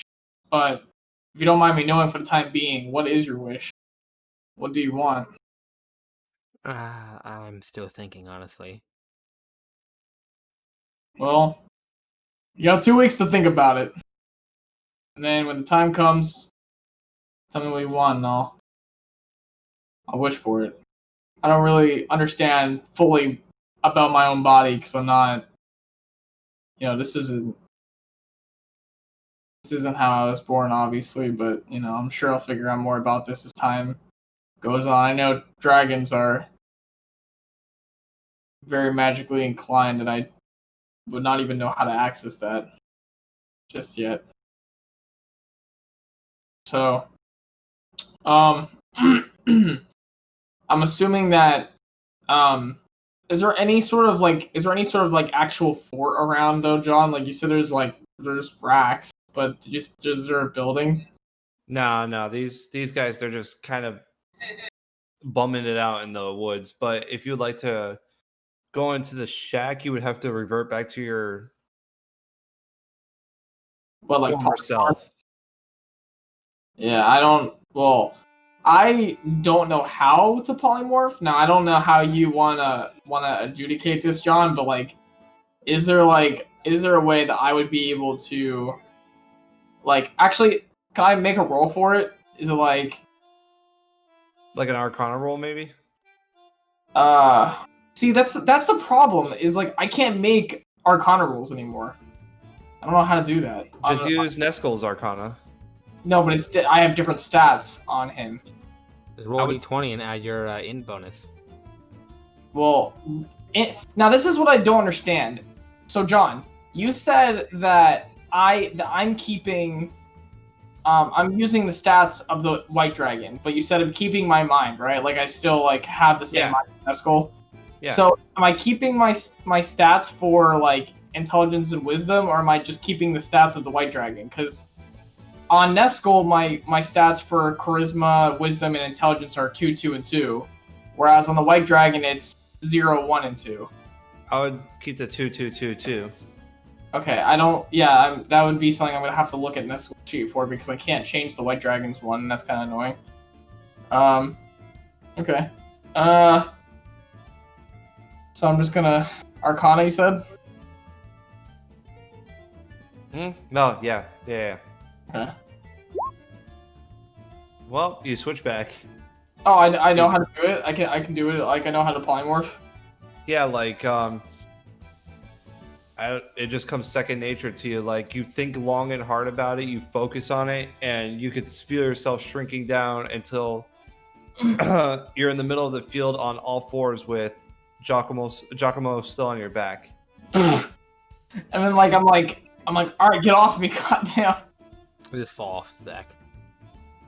And I'm like, wow, it must be natural to be able to do that. And I kind of dust off my hands because I have my hands on the fucking dirt. And I'm like, well, that will certainly be helpful in the future. Would you like to continue back into the shack now? Just see what they got going on here. Shackmo's just on his back on the ground, staring up at the sky. I'm gonna take a minute. I don't think I've processed quite what has happened today. I walk over to him and I'm like, I kind of snap my fingers. I'm like, hey. What's actually going on with you? What's the problem? I'm like, isn't I sit up and I just gesture at you, just my eyes are wide. What the fuck do you think? Okay. Isn't this amazing? All my life, I never really had anything special going for me. But look at this. This is unbelievable. How can you not be overjoyed? You can wish for anything that you want. Granted, it's gonna take 2 weeks, like you said, but you can wish for anything you want. This is real. This is happening. Why is this bothering you so much? Well, I just can't this should believe be it the happened. happiest moment of your life. Well, I mean, excuse my French here, but among other things, I'm wondering, why you? Oh, Now, damn! Wow. no, it's a fair question. I think So it's a fair question. so I would sit there and I would think, I asked myself the same question, and I do not know the answer yet myself. But whatever force has gifted this upon me has my side. And if that means that Bane needs my help for whatever sort of god would give me this power, I will lend them my strength. I never realized something such as this could even be physically obtainable, and yet here it is.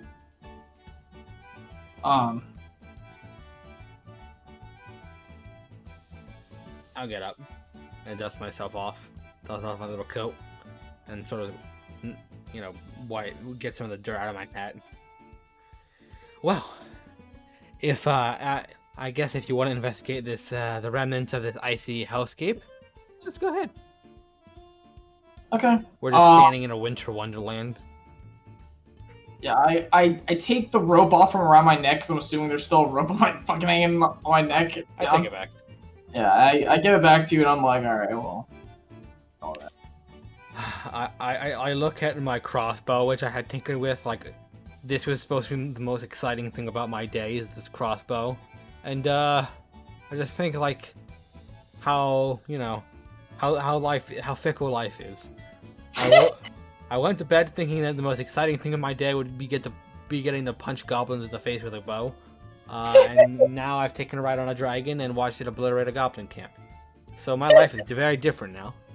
Oh god, my stomach hurts. I'm gonna just investigate the camp with a check, my dude. If Go that's for alright it. with you. I would also like to. Oh, that's really good. I'm probably not gonna roll that good. Investigation is a proficiency of mine, and it's an intelligence stat. You rolled what my bonus is. I'm gonna say that the reason why I rolled like shit is because I'm too much in awe about what I've done and like what has happened to me that I just could like pay attention half less. Like I'm more so like looking at like the ice scorches on the ground and fucking the dead goblins that are like thrown back and hit the trees and shit. All of those goblins should have turned into literal sculptures. Oh well, I only hit the bugbears with it. I didn't You hit. had enough range to hit all, No, it's all the definitely a goblins cone, and the dude. bugbears. It would hit the Yeah. fucking. You had plenty of range to hit everyone. No. But Dead bodies. so Oh, pretty much- they're goblinsicles. My god. pretty much outside in this camp there's really nothing besides, like I said, like there are a few short bows, a morning star. I start And- shifting through the snow. Yeah, and I mean there's nothing really on the goblins. Do you want to go inside the shack or anything, or just Sure. investigate? Okay. I'm gonna have you make a completely separate investigation for. That's inside. fine. I like making this check. I'll make it all day. That was a shitty roll, but it's still good. Yeah, I'm Google still- Chrome by accident. You what? I have Sea of Thieves on my fucking taskbar, and I went to go hit Chrome, and it fucking opened up Sea of Thieves. So Okay, it's good. So Matt, you find some sealing wax, you find a hammer, you find 20 gold, and you also find this. Ugh, maybe a second ring of 3 wishes. Oh, Yeah. a scholar's pack. Ooh. It looks like they raided some type of cart to where they were able to obtain this, because goblins would not have any use for any of this stuff. Is the 40 gold pieces in that sack? No, it's worth 40 gold pieces. Okay. All right. So there's some things in here. I say we split it evenly. So you can have the 20 gold, and I'll take the pack. Can I roll insight on you? Yeah, sure. Why would you? Wait, what for? Why you? As he rolled, he said he'd like to split it evenly. He's like, I'll give you the 20 gold and I'll take the pack. Meanwhile, he's taking the 20 gold and the pack. No, I'll No. give you the 20 gold, and I'll take the pack. There's 40 gold. No, that's the how much the pack is worth. the 40 gold. Okay, alright. That's copied directly from the PHP. That's why it's like that. I don't Yeah, need the supplies are what I want. Those are supplies I can make use of. Well, I'm not gonna roll that. Then I thought you were lying to me. No. Okay, So I just take the gold. I'm like, all right, well, I don't really have a use for the rest of the stuff. I've never been a writer. So yeah, you can have that stuff. So basically, the rest of the shack is kind of dirty. There's like old pieces of food laying on the ground, and there's like a few cots, spread out for them to go to bed in. And there's a little area where they had like, where it looks like they were kind of like throwing knives into the walls. You could see little slash marks and stuff like that, and it's a pretty ran down like shack. It's not good. You look like it wouldn't pass, building inspection. I imagine not. All the code, it's not up to code. Everything looks gross. Mhm. And that's pretty much it for there. There's nothing else in there for you guys to explore. Well, I think these goblins don't have anything else. I think quest complete. All right, so as you guys are walking out of the shack, you're stepping onto the snow that's kind of melting rapidly because it's a midsummer, so it's like probably in the middle of July. The sun is, at about, I would say it's probably about like, 8 o'clock now, 8:30. So it's starting to warm up pretty nicely. The snow's melting really fast and it's starting to puddle up a little bit. And you could start to see all the goblins, just how severe the situation is. And the bugbears completely obliterated, and their fire that they had going, no more. You can't even see the pit. It's covered in water. So, do we go back to town now?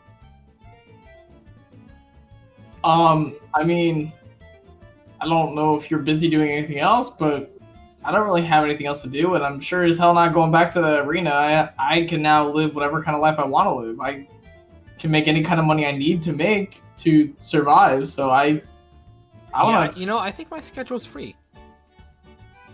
Yeah, let's, we could just do this to kill the time, do whatever we gotta finish left for quests, just stack up money, and, now that I'm a dragon, I need my own dragon horde, so... Speaking of which, do I still call you Nolan? Neskel. Or sorry, that's a different dragon. Yeah, I was like, wait, what? Arno was paying attention, so he's gonna get pissed. Do I still call you Neskel? What do you mean? I didn't know if you wanted me to call you something else. Just asking. What would you call me, Dragon Lord? And I laugh. Like, I don't know. Granthier the Great. Don't dragons typically have like a title? I don't know. Well, I was not born a dragon. I was raised as a dragonborn, and my name is Neskel. I'm not gonna change my name. I'm just asking, man. Angry. I'm just saying. I don't want to make you angry. So we're on the same page here, dude. So let's go back to town. Let's collect our gold for the minor quest, and let's tell them we killed the goblins on the way. It is very funny that we met on the worst of circumstances. Yeah, I shot at you the other day. Yeah, the other day. That was yesterday. Yeah. Yeah, you did. And now I'm a dragon. Flies. Yep, really does though. Truly, it feels like the hour we spent this morning it's almost felt like a year. In terms of the things that have happened. How far are we from water still from here, John? Or Stillwater? Water Water still. This was, if you remember, I said this was like the halfway point between the miners area and Stillwater. We should just walk. Yeah, I don't really. I don't want to tell you what to do, but I think you might freak everyone out if you just Yeah, fly in unannounced. I think I'm gonna. I think I'd rather just walk too. Okay. And I don't. we'll be faster this time because I don't have to summon Tensor's Disc. Okay. So I mean, I would like my appearance for now, as it were. And previously what everybody knows you as. just not to raise like suspicion and just kind of. I don't need to do all that crazy stuff right now. Yeah, you got all out of your system. So I'd walk back with him. We'd probably be talking about how crazy this morning's been the entire time. I don't know if Giacomo's talking, but I'm probably talking. I'm like, man, I still can't believe this is real. Yeah. This is absolutely. Do you wanna? Do you Get want back another? to town? No. Do you want to roll another perception for the ring? Who? Yeah, sure. That's cool. 10. No, still just a ring. Goddamn. All right.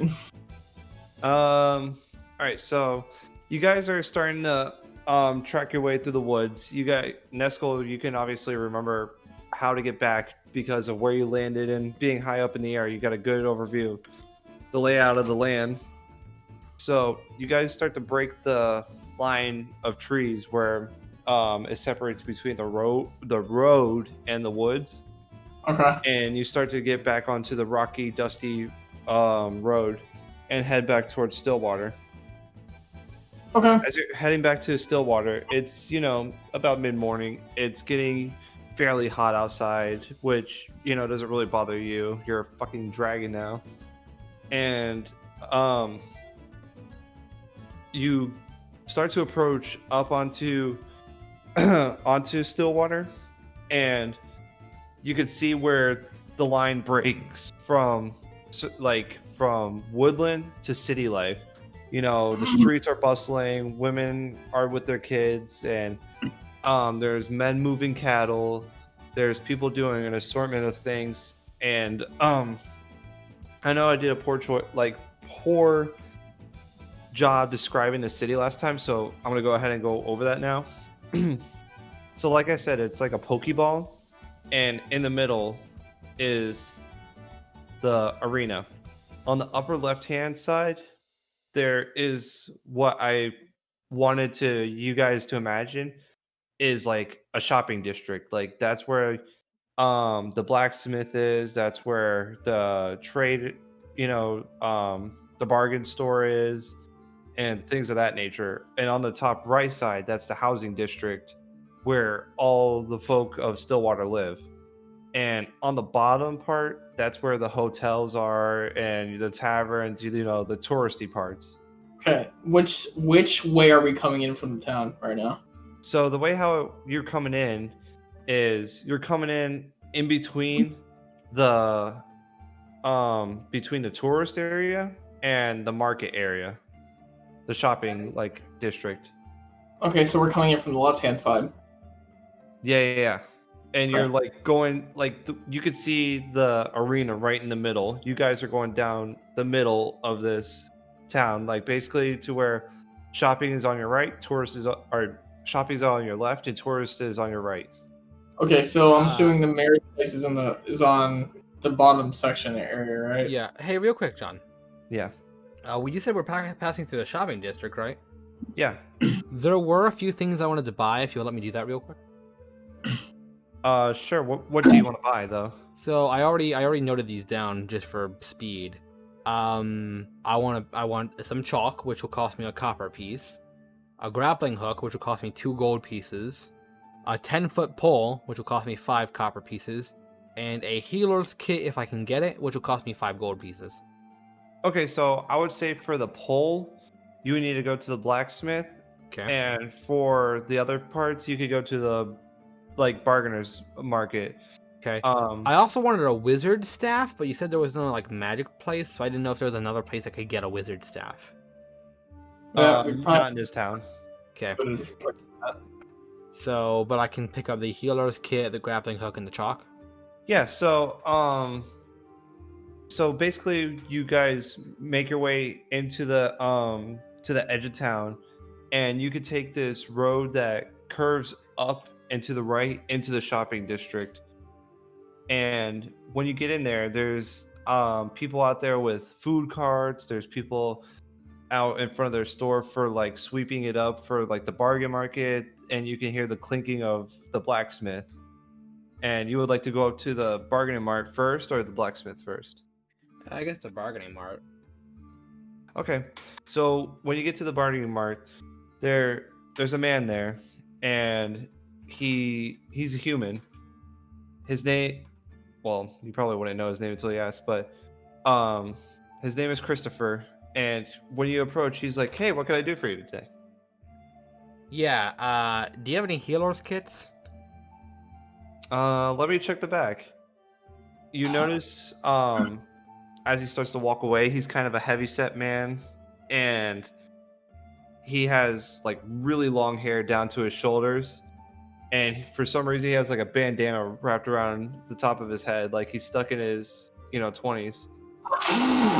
Is that my dad? That's actually who I was imagining. All right, I'm in the shop with you. I would have followed you into the shopping district, by the way. Cool. So, a short minute later, Christopher comes back, and he's like, "You're just in luck. We only have 2 left." Okay, well, I can only really afford 1, so I'll take 1. Okay. He How takes many the. gold? Huh? Assuming we're not being upcharged, there should be 5 gold pieces. Yeah, no, I'm gonna give you the standard. I'll give you 5 gold pieces. Like I'll hand them to you and be like, all right, just get us the second one. Okay. So 10. So 2 and 10 altogether. 5 out of my gold. Yeah.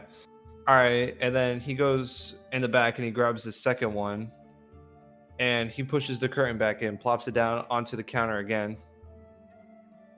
Cool. I'll take both of those, and that's basically how I will make healing potions, kind of like Freed did. Okay. Also, a grappling hook if he's got one.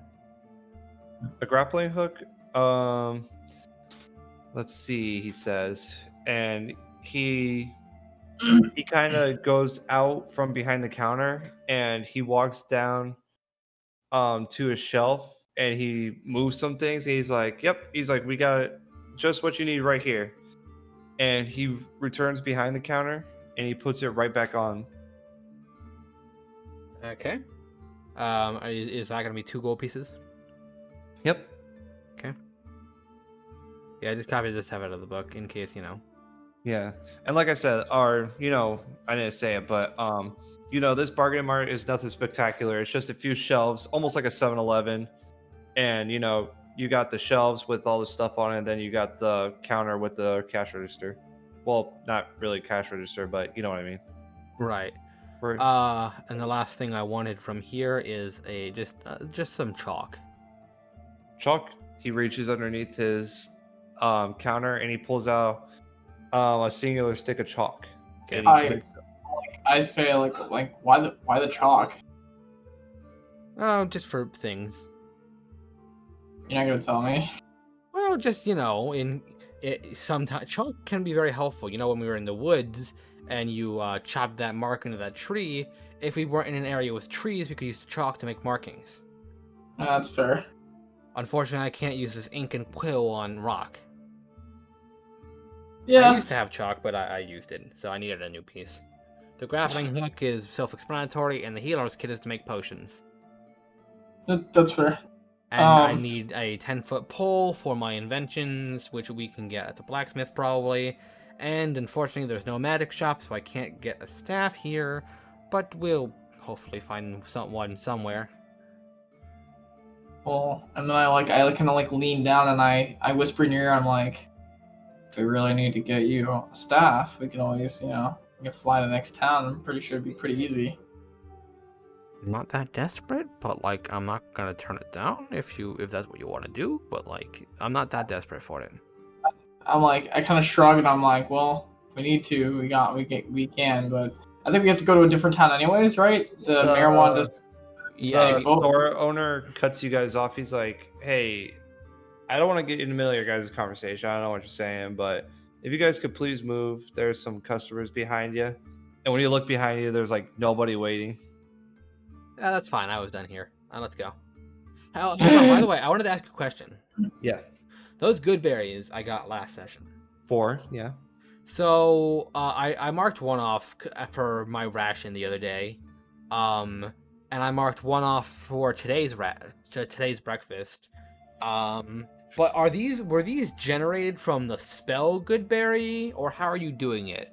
Because in the C team, which I know you both are a fan of, they're very fast and loose with the Goodberry spell. Walnut just kind of always has them just in her pocket.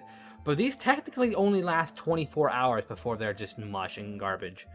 So is that how it works here, or are we doing Walnut rules?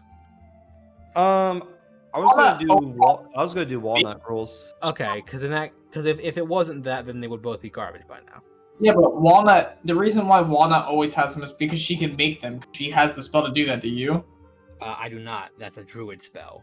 That's what I'm saying. That's why she always had them on her. I'm assuming she got rid of them. Like there was one point in an episode that I watched recently where she had a few of them and she said she chucked them because they were garbage, obviously, and then she just made new ones because she can make new ones. So yeah. But the thing is like the way how I see it is like, yeah, that's the way how the true 5e rule is set, but fruit doesn't just spoil in the matter of 24 hours.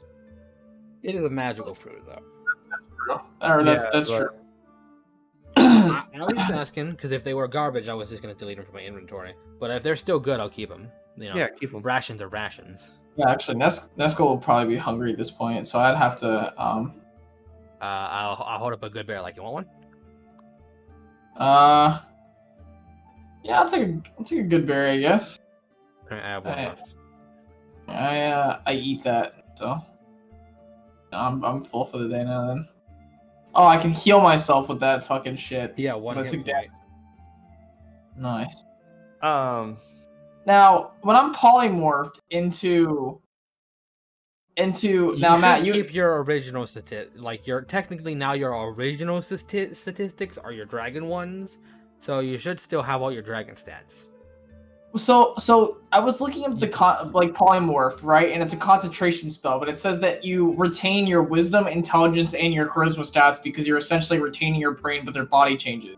Right. So and the way that I'm not thinking is like I was a dragonborn. I have a certain mind. I had a certain amount of intelligence, wisdom, and charisma, and then my mind got shifted over to a dragon form. But now in my dragon form, I'm switching back to my dragonborn form. So I'm keeping my stats in intelligence, wisdom, and charisma for dragonborn, but I'm also keeping my stats for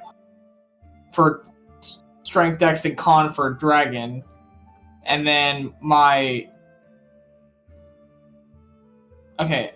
now do I need to eat like what a dragon would eat as Neskull, like the normal form, or do I need to like No, I would say because you're taking on the physical appearance of like a humanoid eat what Neskull would eat and I'd be fine? Yeah, because your stomach and organs are shrunken down. Okay. All right. So what was my so if I ate the good berry, then I'm fine. What was my other thing that I was asking right at the beginning there? You're asking about your stats. Okay. Here's the thing. John can litigate where he sees fit. Honestly, it's a weird thing. So like I'm kind of iffy on this. I've never encountered this scenario before. So I'm gonna let John like take all the reins on here, and I'm not gonna fact check anything because of how weird this is. So don't at me. This is really weird. It's like I wished to be something, and then I polymorph back into what I used to be. Yeah, so like I'm not even gonna like try and fucking do shit. So, So John, if you you're have any questions, John has to decide the answer. okay. So, John, you're saying that I would take on the physical characteristics of my old form. Yes. Now, would that mean I'm taking my old health pool? Like, am I taking like instead of having the 333 health that I have as an ancient I white would dragon, say yes. I'm keeping that. I'm keeping that health pool. Yeah, because you're no longer a thick boy. Well, and if it works like wild shape, if you lose that many hit points, you just revert back to your other form. Okay, wait. All right, so I am keeping Neskull's old health. Yep. Okay, all right. Which means my armor class and stuff's the same. Okay. All right. I just wanted to. Now here's the wild part. I cannot rage anymore, can I? Because I'm no longer barbarian. How does this work? Am I a barbarian now still? I'll take away rage, but Huh? I'll take away rage, but I'll allow ice breath on Neskull. Okay. So I'm no longer a barbarian. I can't. Well, okay. So I can't rage, but I still keep like my unarmored defense and stuff. Yeah. In danger sense and all that. Yeah, you can have that. Okay. And like I said, I would allow Neskull to use ice breath, Okay. but with like a smaller cone, like half. So Well, 45-foot cone. Well, if I'm ice breathing as my dragonborn self, it's already way smaller than being a normal dragon, anyways. So because I think the range on ice breath is a 15-foot cone, so it's not very big. Whereas the dragon one is Like a Yeah. 100. 90-foot cone. Oh, 90. So yeah, that's significantly smaller. Okay. So, all right. And Yeah. only does 2d6. So you got that all figured out now. Okay, yeah. Well then, if that's the case, then the good berry would fill me up. It'd be fine. Yeah, and I want to go to the blacksmith now. Yeah, I follow you there too. Okay. When you step outside, you see there's a market for food, and then directly next to it, like sharing a building that's. Have you ever seen like in New York how they share a building, but it's like split down the middle? I've never been in New York, but I believe I know what you're talking about. Yeah. You could see that there's a market for food, and then like you could see like there's a blacksmith where inside there's a bunch of stuff, and then to the left there's a little area with a canopy to where the blacksmith can stoke the flames, pump the fire, and start Stoke the fires! stoke the fires and all that, and bang on the metal. Yeah, I'm gonna go over to where he's banging metal. Okay, when you approach, there is a very stoic, large Goliath. Oh man, you like Goliath. I say, hey, I need a 10-foot pole. What is this? Some kind of joke? Nope. Just a kobold with money. I put 5 copper pieces down on the whatever for a counter. Well, you would just plop in his hands because he's working on the anvil out there. Yeah, I just jingle copper in my hands. Just a 10-foot long pole. Okay. Do you need anything else on it? Like, do you want a handle or like just a pole, just straight long? Just a pole. Okay. Can you give me like, I don't know, an hour? I'm kind of working on something right now. Sure, I'll leave the money with you and I'll come back for it. All right. Sounds good. All right, I leave him the 5 copper pieces, and we can go to the mayor's house. Yeah, Okay. sounds good. You guys, you can walk straight down, like you can see where it divides from housing and shopping districts, and you can walk straight there, and you can see like these houses are well put together. They're like mostly they're mostly brick and stone and all that good stuff. And you can see women out in the yards working on things, and you can see the children playing with their friends and all that stuff. And in the middle of this little area, there's the mayor's house, which is ginormous and um with columns lined up in the front. And he Damn, has this guy like, can afford columns. and he's got stained glass for windows of just images of him. And again, I did a bad job of describing things. He's when got stained glass windows that depict him. Yeah, he's very narcissistic. I did not get that from him. Yeah, I didn't get that either. I thought he was kind of an He honest seemed- mayor. Yeah, he seemed kind of humble. Last Yeah. time you were like, he doesn't need a big building. He lives with the people. And that's okay for him. And now you're just like, yeah, he's got a big ass house with columns in front of it and stained glass with his face on it. Yeah, so the thing is, it's like, yes, he lives among the people, but because he doesn't want a bunch of like politicians inside of his, space. So that's why he does it from the comfort of his home, because he doesn't need like an accountant, he doesn't need a receptionist, and blah blah blah blah blah. That is not the first impression I got either. Yeah, I mean, like, listen, I'm not gonna judge this man. I tried to swindle him the first second I met him, but like, damn. So You tried to swindle everyone the first second you met them. Hey, listen, science is expensive.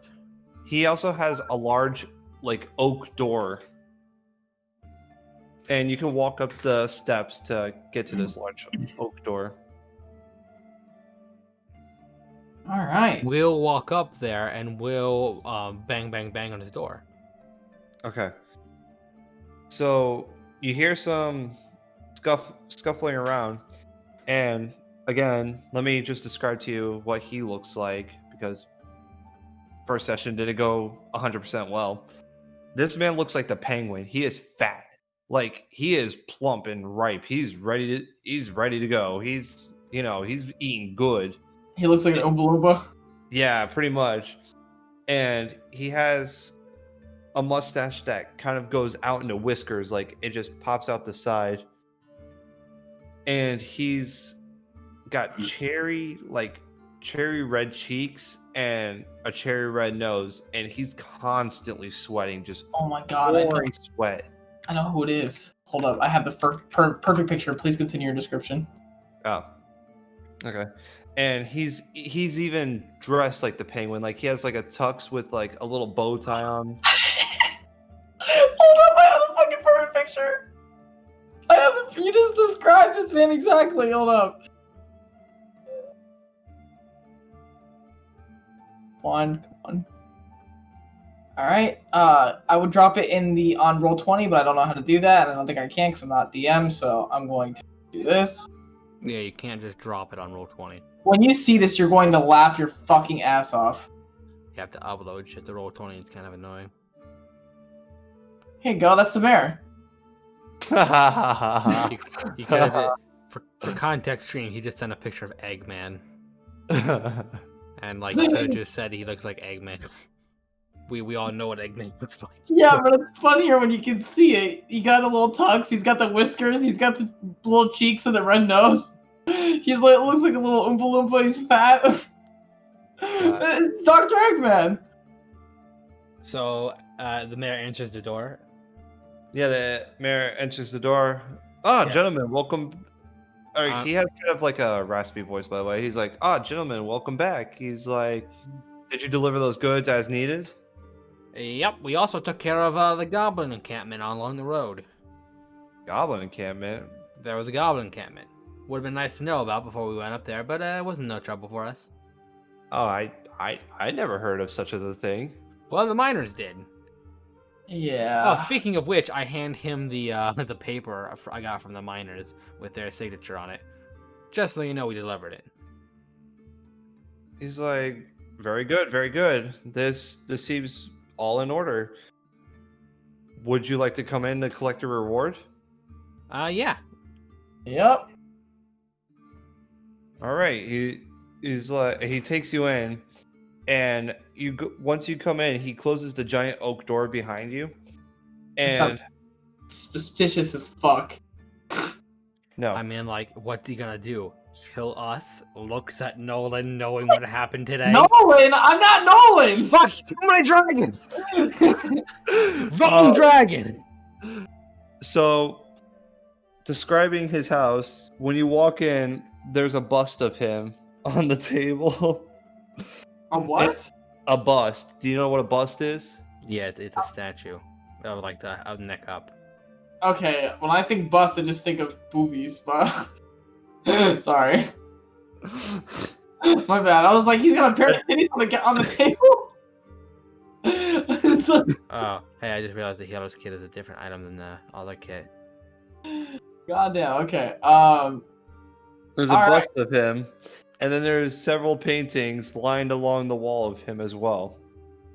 I'm gonna question them. I'm gonna be like, why you got so many, why you got so many statues and pictures of yourself? Well, just so that way people could remember who I am after I'm gone. The greatest mayor that's ever ran this place. How much do I know about the mayor since I've lived here my entire life? You've been fighting in arenas. You don't really deal much with politicians. All you knew was to get into fights, get paid, drink, go home. Yeah, but do people ever talk about the mayor? Like, I'm sure if I've lived here, I've heard something about him.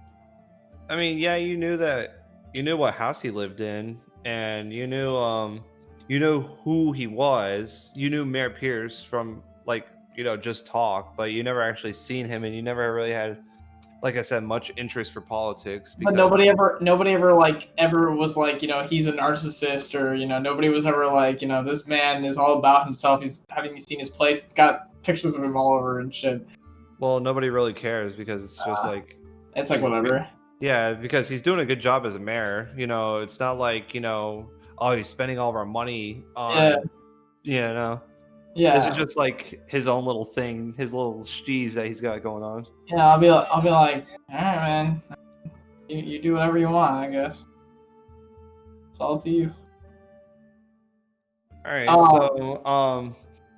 so he sits you down on his couch, which is velvet, the finest velvet that you've ever witnessed. I mean, Austin, you have like some, low expectations because you haven't really sat in anything that fancy before. Yeah, that's Giacomo, this is the finest velvet you've ever seen.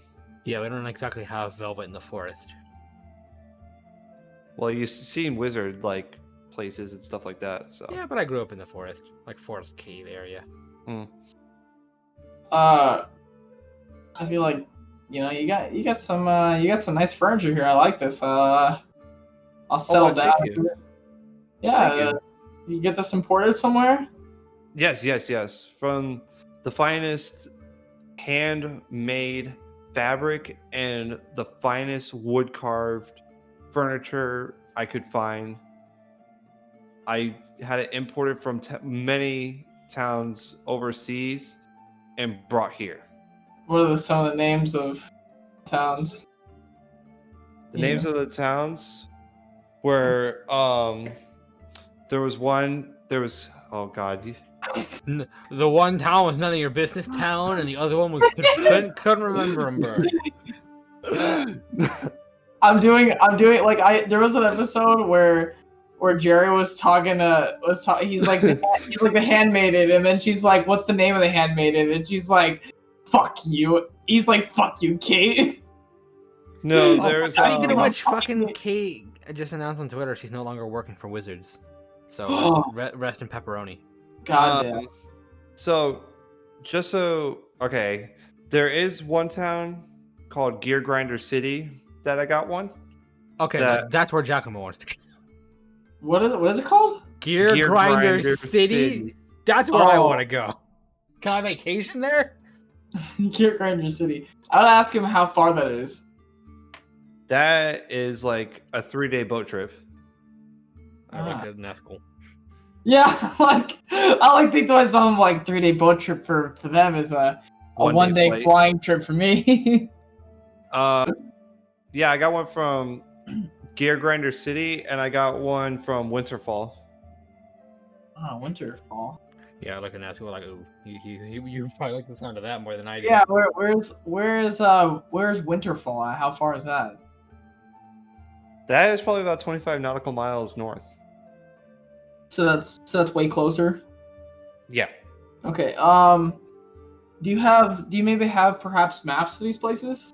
I'd love to visit. Over in the shopping district, we have a cartographer. Okay, awesome. Thank you. But before we get to that, Yeah, if I we believe just- we are here for monetary reasons. yeah, And of course, if you'd like to throw in any extra for clearing your roads of goblins, well, we would be more than happy to accept.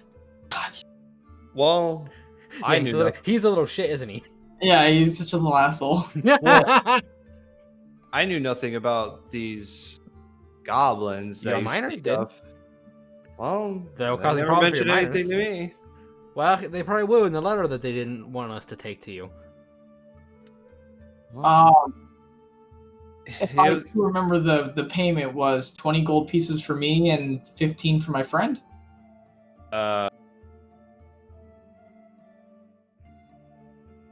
No. Yeah, that was for the boat job. Wait, was it? Yeah. Oh, okay. Well, then, I would remember. I would have remembered what the payment was, but I thought it was. I'm pretty sure it was 5 gold pieces each. Yeah, it's Oh, 10 shit. gold pieces altogether because the boat Okay. job was 15 for Giacomo and a box of cigarettes and 20 for Good you. cigarettes. Yes, I have the finest tobacco being rolled right now for you. Okay. All right. All right. Well, we'll take our 5 gold if you would be so kind. I do Back have up to to mention 14. something to you. Okay. Remember that boy Timothy that you said was terrorizing people? Yeah, the And the illusionist. Yeah, his father is a wizard. He's A gone. wizard. Yes. He's gone missing again. His mother's worried sick because usually he doesn't go out alone. And he has not been seen by any of the local boys or by anyone really. In the middle of the night, he just up and gone. Hmm. Okay. What the fuck is that, Austin? I was just trying to see if it was like tech like magical or if it was just like a wisdom No, check. it's just a legendary action that lets you make a perception check. Why would I want that? If someone goes invisible or tries to hide from you. Okay. All right. It beats doing it on your turn. Yeah, I suppose. Okay. Yeah, I mean, I would love to speak to a wizard. we I can. have things I need from wizards. Well, we're Okay. not looking for a wizard. We're looking for the boy. Well, the guy said we should probably talk to the boy's father about what happened. Yeah, he usually hangs out in the tavern over in the touristy area. Well, that sounds like a great place to start. Okay. Oh, I know. What time is this boat leaving? We're supposed to be guarding. Oh, that leaves tomorrow in the AM. Fair enough. Okay. Give me plenty of time to work on that pole. Sounds good. Let's go. You wanna go? Yeah, that sounds good. We'll head to the tavern real quick. Yes, we'll take our leave. Thank you very much, sir. You're very welcome, and thank you for all the help that you boys have been providing Yes, this and of city. course, if you ever change your mind on a cannon, just let me know. Actually, Captain Rogers, the guy that you're escorting tomorrow, might be interested. Well, I'll have to keep him in mind. I'm Thank I'm adding those 5 gold pieces. I already have. We go to the tavern. Dude, if this guy's a wizard, there's more than gold I want from wizards. Okay, What do you want? Wizards can give me ritual spells to add to my ritual book. God And I've got a list of the ones I'm looking for. damn. Okay, We head to the so tavern. all right, you guys head to the tavern then. Yeah. Oh, yeah. All right. So you guys head into the tavern. It's bustling. There's people eating stew. There's people eating mutton and drinking their drinks. Oh, sorry, I had a burp. Ugh. you see the dwarves working, diligently on trying to serve food and, put out the drinks and pick up everything after everybody as quickly as possible. And laying his head on the bar, you see a man in a cloak. I point at the man in the cloak and I'm like, well, I just like slide up next to him, sleazy businessman style. And I say, "Well, friend, you look down on your luck. Could you perhaps be the father of Timothy?" He lifts his head up with absolute depression in his eyes. I've just got this businessman smile. Big toothy smile.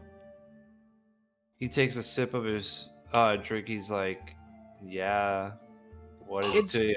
It just so happens that we just came from the mayor's house and heard about your plight, me and my friend Nesco here, and we would be more than happy to help you find your boy.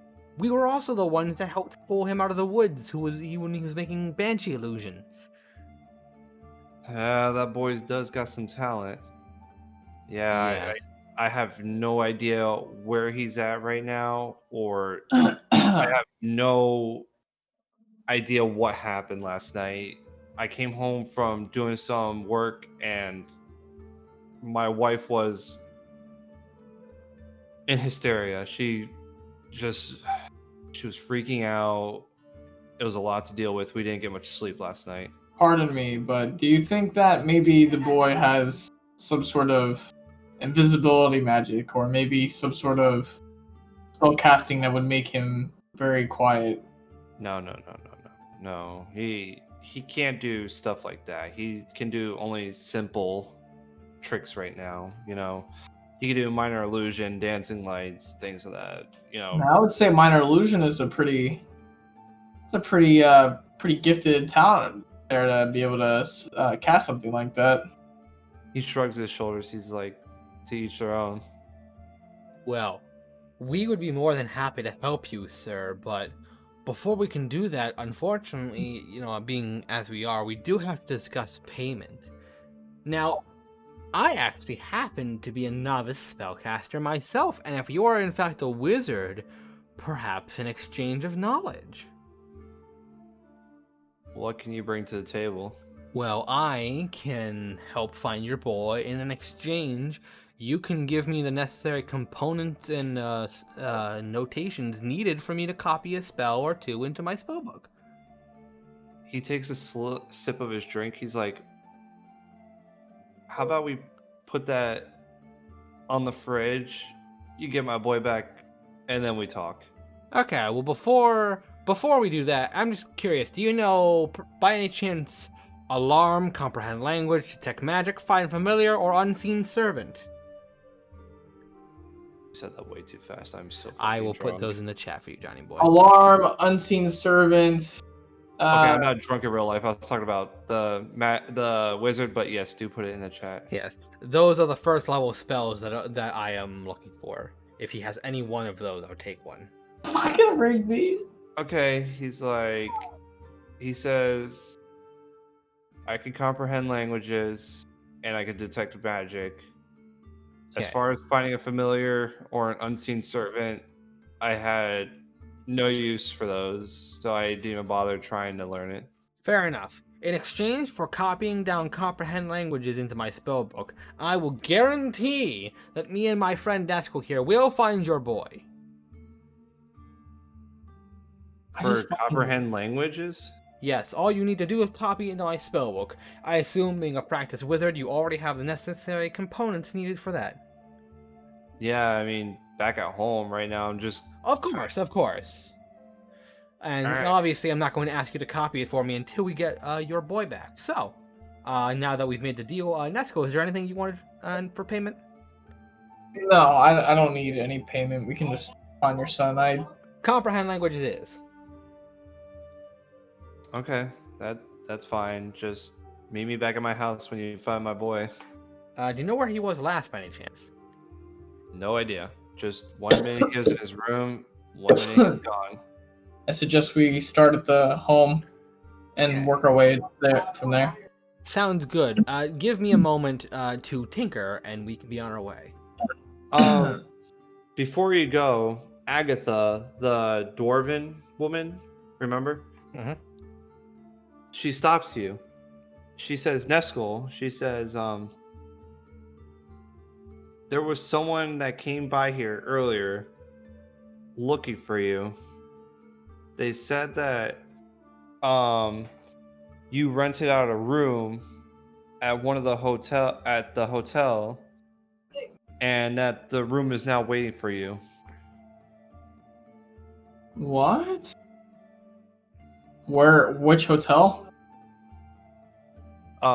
Blade Sharp Hotel over next to the arena. How long ago was this? This was last night. I couldn't Yes. see his face. He kind of kept it tucked down underneath his cloak, and he was wearing gloves. I couldn't see what he looked like. Yeah, that sounds suspicious as fuck to me. Okay. Thank you for letting me know that. Absolutely, sweetheart. If there's anything I could do to help, I definitely want to help you. I'm sorry I couldn't get any more information on that. No, that's perfectly okay. I have some matters to attend to, but afterwards I will head there. Hey Nesco, real quick, can we talk in a corner for a moment?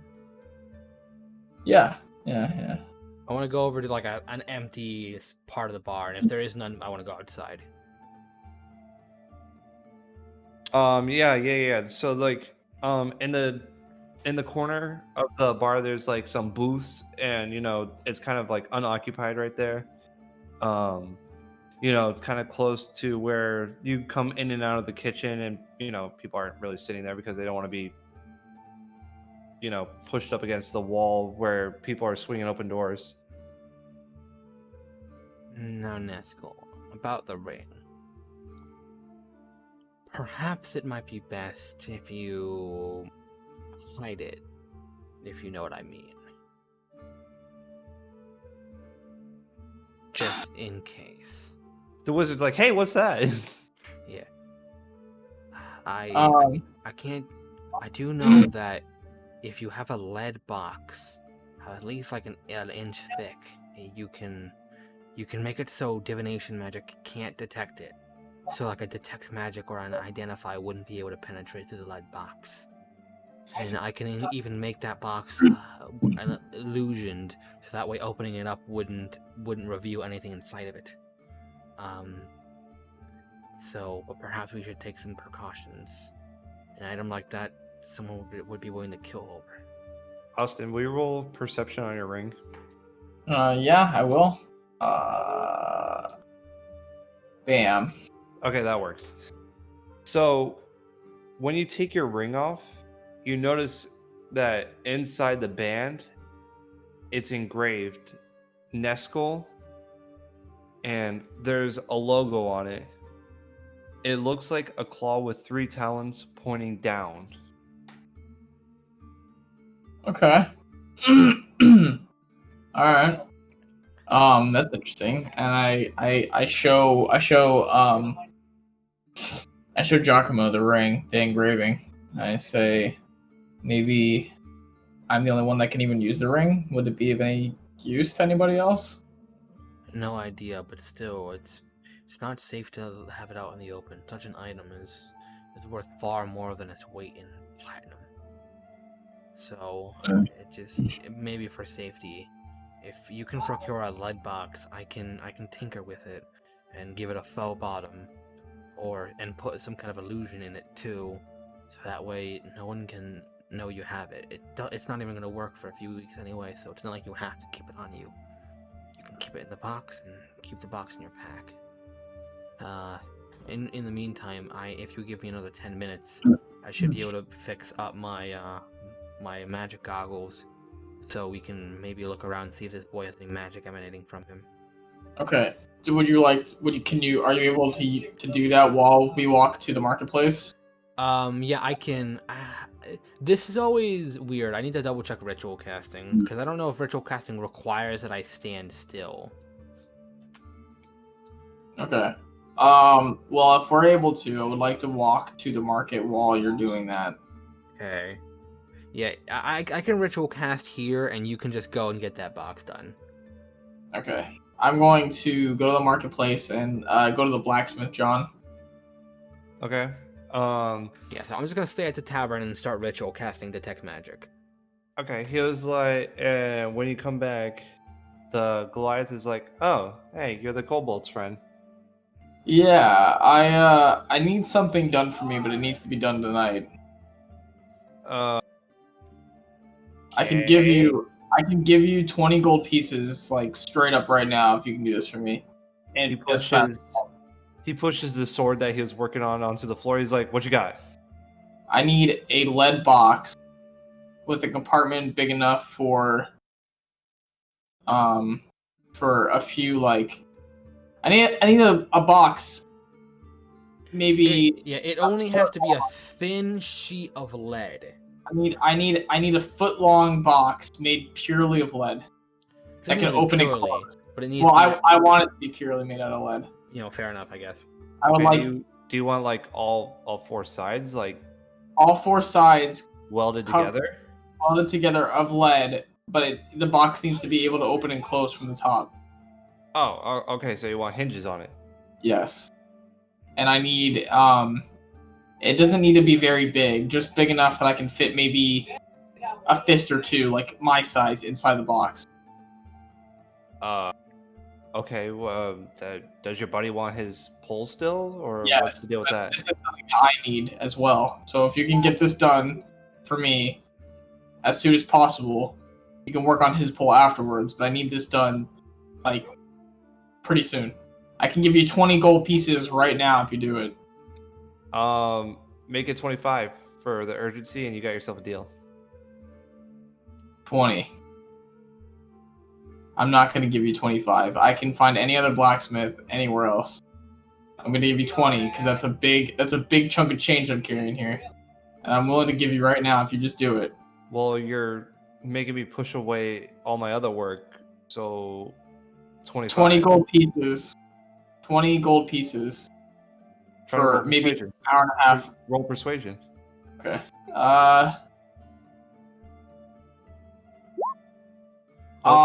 Son of a bitch! Nope. 25. Fuck, fine. You want it so bad? Yeah, fine. I fucking, I'll do that. Fine. Okay. Okay.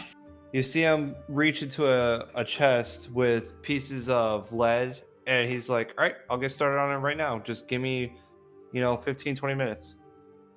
Okay. Holy shit, it's only gonna take him 15, 20 minutes? Goddamn. Dude, he's working on this hard. Like, you just paid 25 gold pieces. He's gonna put his backbone into it. He's gonna put some elbow grease into it.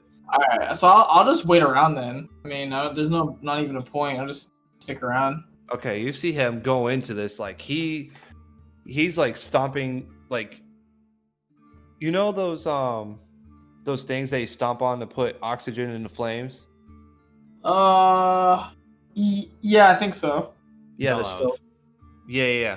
So, have you ever seen like a foot pedal for a drum set? Yes. Yeah, he's stepping on it like he's a drummer. He's like, and he's like, he's really working on this thing. Okay.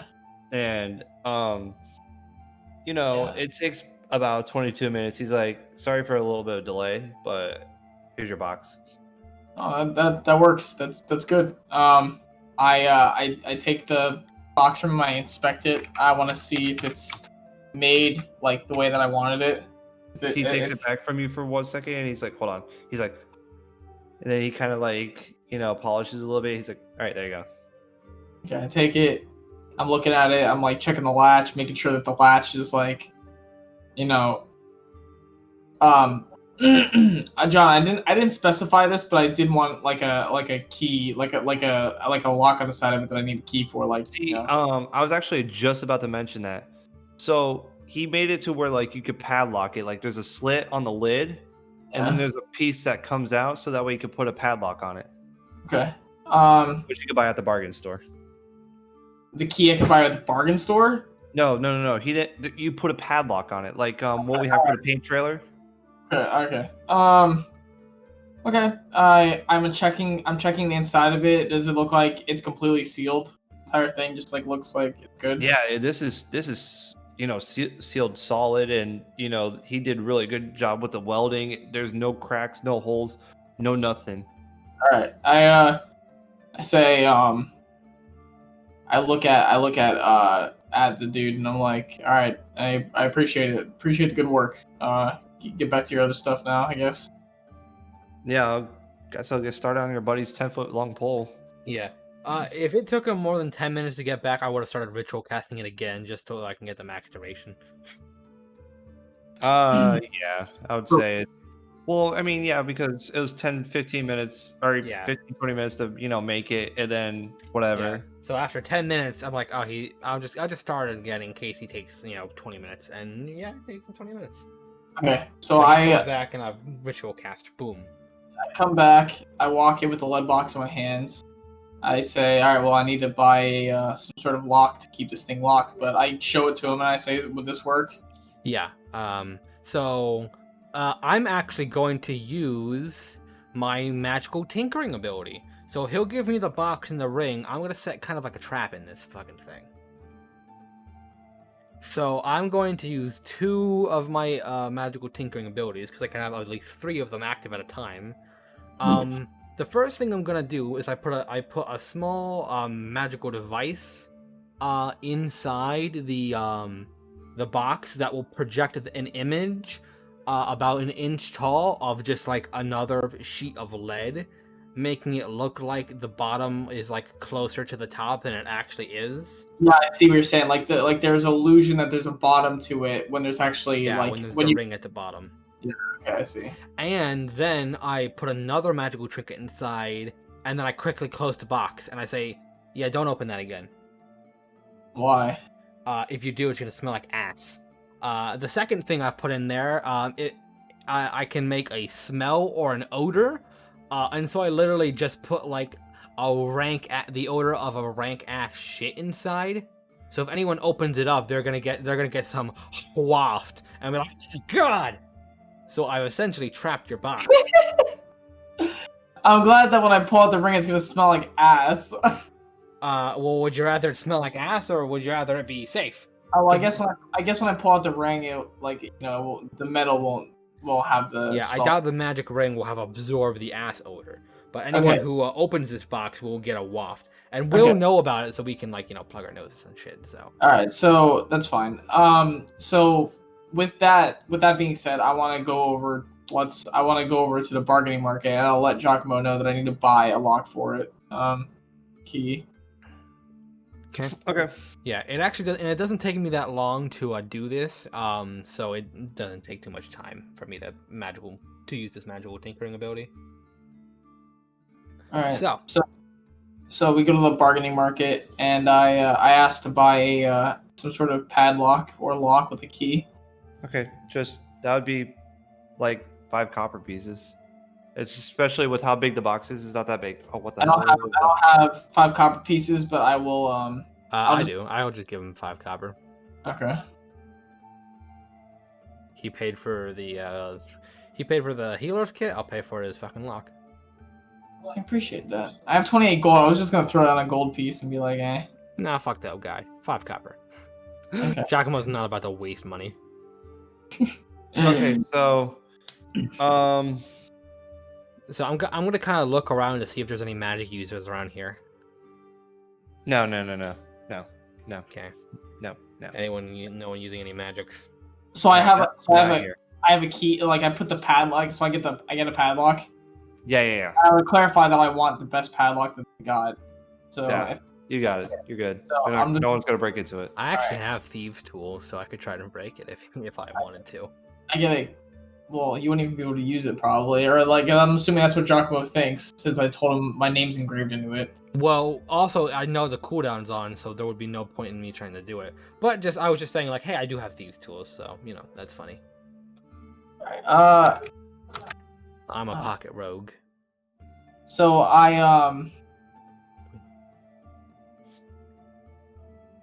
So I'm like, okay, I got the key, and I'll make sure that I put the key like attached to the side of my belt, like so that's like on the inside of my belt loop.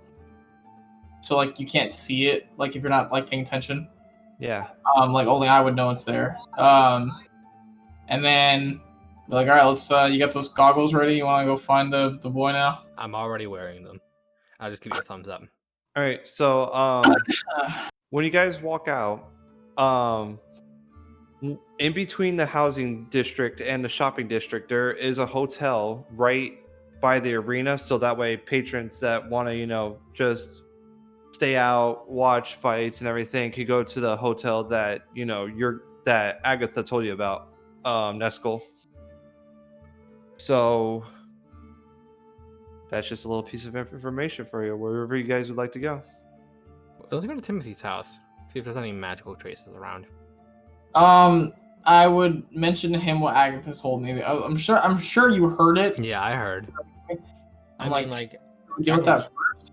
Giacomo just says, I mean, like, I don't know, if either you purchased a room or someone wants to speak to you about something, and they wanted an inconspicuous way to get your attention. Which is why I think I should go there now, because they said they bought it last night. And if you want to make a stop by there, sure. These things have a duration on them, but with some more time, I can turn them back on. Or I can just use some of my elixir, and that'll make them work immediately. I want to stop there first, John. Okay. All right, you guys head over there, and Matt, you notice once you get up closer to the hotel that your goggles are going off. What do I see? You see in one of the rooms, you see a blue aura. You can't really make it out just yet, but it's up on the third level. If I can see it, I should be able to tell what school of magic it is. Otherwise, it wouldn't. Otherwise, it shouldn't have even set me off in the first place. Now this is where the DM bullshit comes in, because he doesn't know what school magic it is. Yeah, So, I gotta go back to it. Yeah, Hold on. If it's a spell effect and you know what spell it is, it should say at the very top, like where it says detect magic, it says aberration. So there should be a type of magic it is. Just find it. Unless it's just some random bullshit effect, in which case there are descriptions for what these mean, and you can look those up at your leisure. Some of them are, easier to figure out than others, like conjuration is obviously making an object. I just got. Divination is detection. Oh wait, is that it? Illusion is illusions. And also, this is where you can see that, yes, a thin sheet of lead will protect it from being detected. Oh, there it is. Okay, hold on. School of Magic. On, it's loading. Yeah, Nesco's glad that you told him that, because he wouldn't have known. Transmutation. Transmutation magic, huh? I also realized that we have a really good synergy, because you and me could talk in separate language if we need to. Discuss Draconic. Yeah. Yeah.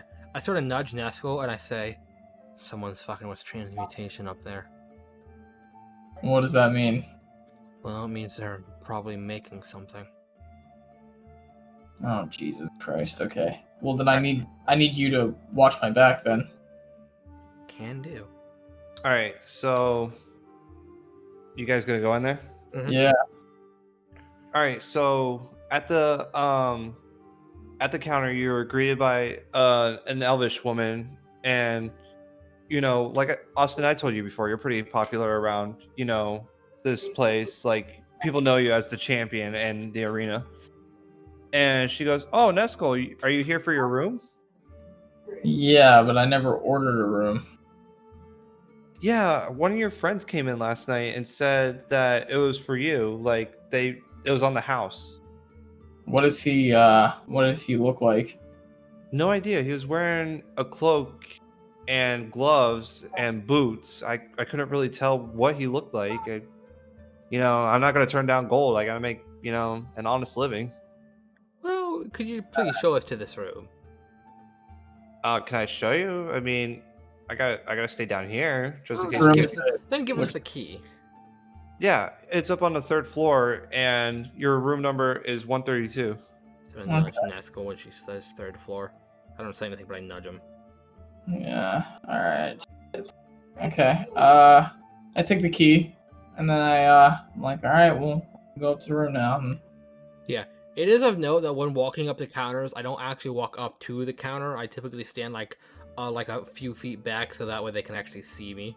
Right. Because otherwise, if I just walk up to the counter, they just see my ear tips. By the way, polymorph is a concentration spell. I don't know how you're doing this, John. Is it concentration in this campaign, or is it I just get to be like this when I want to? You get to be like that when you want to. Okay. Yeah, Draconic Polymorph typically doesn't work the same way the spell Polymorph does. It typically is way stronger. Okay, alright. Just how I see most DMs flub it. Okay. So when we walk up to the third floor, is Nesco's room the one where I'm detecting the transmutation magic? That is correct. And you say, well, this is where the magic's coming from. I open the door, like I unlock it, and I open it. I point my crossbow. On the wall, you see a symbol. I see And one, what or both does- of us do. You both do. You see a symbol. It looks like a T attached to a circular shackle. And I'll put that into the chat so you can see that. Oh, Jesus Christ. This is the opposing force.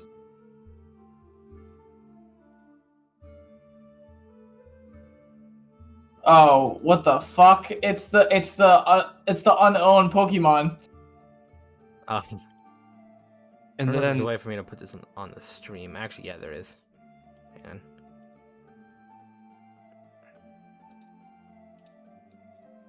Okay. John. all right. And on your bed, there's a package sitting there, and there's a little note card that says Neskel. Christ. Okay, well, I do have danger sense, so I do have advantage on dexterity saving throws. Yep. You're good. Just Careful. say. Yeah, I said Yep. careful, Nesco. Touching this might turn you into a toad. Can I roll investigation or arcana or something? Well, I can roll arcana because I have magical ambiguity I can about. roll Arcana because I am trained in it. Go Can I ahead. roll arcana? Go ahead. Fucking 4. Goddamn. Practicing wizard, baby. All right. Well, It's you just- know. It's just a box. What about the symbol? So I get. Can I tell anything more about the symbol now that I can see it? It's oozing transmutation magic, but do I, I get would anything else from it? say read a little bit of your scholar. In your scholar book, there is a lore book which tells you about gods and symbols and all that stuff. As he's doing that, I'm opening. I open the package if he tells me it's all right. Okay. I mean, I don't tell you it's all right because I You don't know don't? that it's all. I wouldn't tell you that because I don't know. But you Say- just said that you don't see any magic coming off the box. I'll open it at your own peril, I guess, but it might trigger this rune. So when you I'm open open this box, there's another box. It looks like a Christmas present. It's a red box with black ribbon tied around it, and there's a lid. Okay, That seems like some crazy shit. I'm like, okay. I slowly open the lid. I'm assuming this is what John was talking about. We're gonna be like, what the fuck? Okay, I slowly open the other lid. Okay, do you look in? I mean, I just figured that if I take off the lid, Well, I don't know. Like, if you're being cautious with it, like you're holding it away from your face, and like pulling the holding it ribbon. away from my face, and I slowly pull the ribbon and I slowly take it off, and I have it away from my body. I like Okay. zoom in with my goggles. Okay, yeah, nothing happens. I slowly tilt it towards me so I can see the inside of it. You see hair. What the fuck? Do you Hair. want to tilt it more towards you?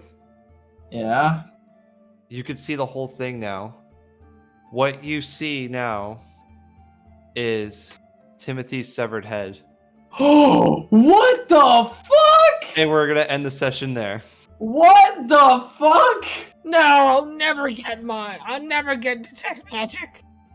Oh comprehend my language. fucking god, dude. What the hell? Damn, dude. I thought I was gonna get detect magic. Or Oh. comprehend language. Why do I keep saying detect magic? At first I thought it was like a kitten. I was like, oh, it's not that bad. And then goddamn. I knew you John. wouldn't be expecting that. Is John trying to bleed your other wishes? Goddamn, what the fuck? And We go back to the guy. Well, we couldn't find your kid. Sorry about that. It just is impossible. We looked everywhere. Sorry, I guess the deal's off. Looks like you're gonna lose out on the ability to be able to comprehend magic. You know what? I'll get it from someone. Oh my fucking god! I could polymorph as his son. And then you can fucking get the spell. We just I leave. What's your alignment? What is your alignment again, Nesco? Because if anything was good at the end of it, I don't think that's a good thing. Chaotic good. I don't think that's a chaotic good thing. I think that's a chaotic evil thing. No, it's not. Chaotic good is like it's below neutral, so I'm just kind of doing things for myself. Oh yeah, just imitating a dead kid. I mean, like Giacomo. I don't know that Giacomo would stop you if that was the plan you wanted to come up with, but that's not the plan Giacomo would have suggested. Imagine I come downstairs, I'm like, or I don't come downstairs, but like I come in and I'm like you come with me. You're like, hey, I found him, and then I'm like, I really don't really talk much. You're like, yeah, I found him, curled up somewhere, like he seems really traumatized. And I don't really say anything because I don't know how to speak, like, as this boy properly. And then I don't really speak or anything. He gives you the spell, and then I go to his I go to the house. Eat dinner with the family. Talk about your dad. I don't even eat dinner with the family. I just go inside the house. And then, right as we're about to walk in the house, I run away into the forest. Apparently it's something the son does often, so. And then I polymorph into a fucking dragon and go, Rah! They're like, oh my god! I mean, if you really wanted to do that so I could get comprehend language in my ritual book. Yeah, I mean, seriously, it's not that big of a fucking spell, Austin. I just thought it was so funny. I'm like, fuck, how are we gonna give him his son? I'm like, wait a second. Yeah, well, I don't know what to do about that. So I guess that's something we'll have to figure out next time. Man, we didn't even go for 3 hours. We were just under 3 hours. Yeah, 2:47 is my time. Well, I also wanted to take this time and ask you about this session compared to last session. I mean, it was cool. It was way better, probably. Yeah, I think in terms of description and narration, it was way better. Yeah. I mean, I'm also biased because I got to do what I've always wanted to do this session, so that's cool. But I think like I said, I think the narration was just better and the description was better. Okay. Sometimes it just be like that. Yeah, man. All right, as long as it went good, then hell yeah. But what do you guys feel about that ending there? I mean, didn't expect it. Say that. Yeah, I thought about that today. I was like, oh my god, that would be something so fucking wild. Yeah, John messages me at 5:00 p.m. and he's like, bro, I have something wild as fuck for the session later tonight. And he's like, you're gonna be like, what the fuck? And I was like, oh, Jesus Christ. But I just kind of blew it off because I was like, all right, well, I would like it to be a surprise. And goddamn. Yeah, I mean, that's cool. It provides us with a bunch of stuff. Now, you said that book of lore I got it might relate to that symbol. Yeah. No, this book of lore, it tells you things about gods, demons, and symbols and stuff of that nature. Maybe looking through that will give us some insight on what the fuck this symbol means and why the fuck we found this kid's head in this box. And why they purchased a roof.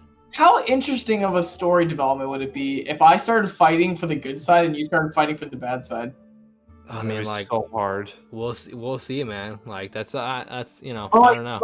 But just imagine, for instance, I was thinking about you becoming you fighting for the devil or whatever at first, and then you decide that you don't want to do it anymore and you become Constantine. You're already wearing the outfit. You might as well. Yeah. Hey, John. Can I should have done this before the session, but every time I gain a level, I can switch out my Artificer infusions. Can I actually switch one of them? If you'd like. Okay, because I actually want to I don't want the walloping ammunition anymore. I think it's kind of garbage. So I was hoping to replace it. John, tell me how I've been watching this dude stream for over 6 hours, and the one MHA pop that he put up was fucking stained. Yeah, my phone died, so I haven't seen anything. Like, Nice. let me go get a sody pop. I'll be right back. All right, cool. So what do you think? Do you think it's gonna be too overpowered? What, your fucking form? Yeah.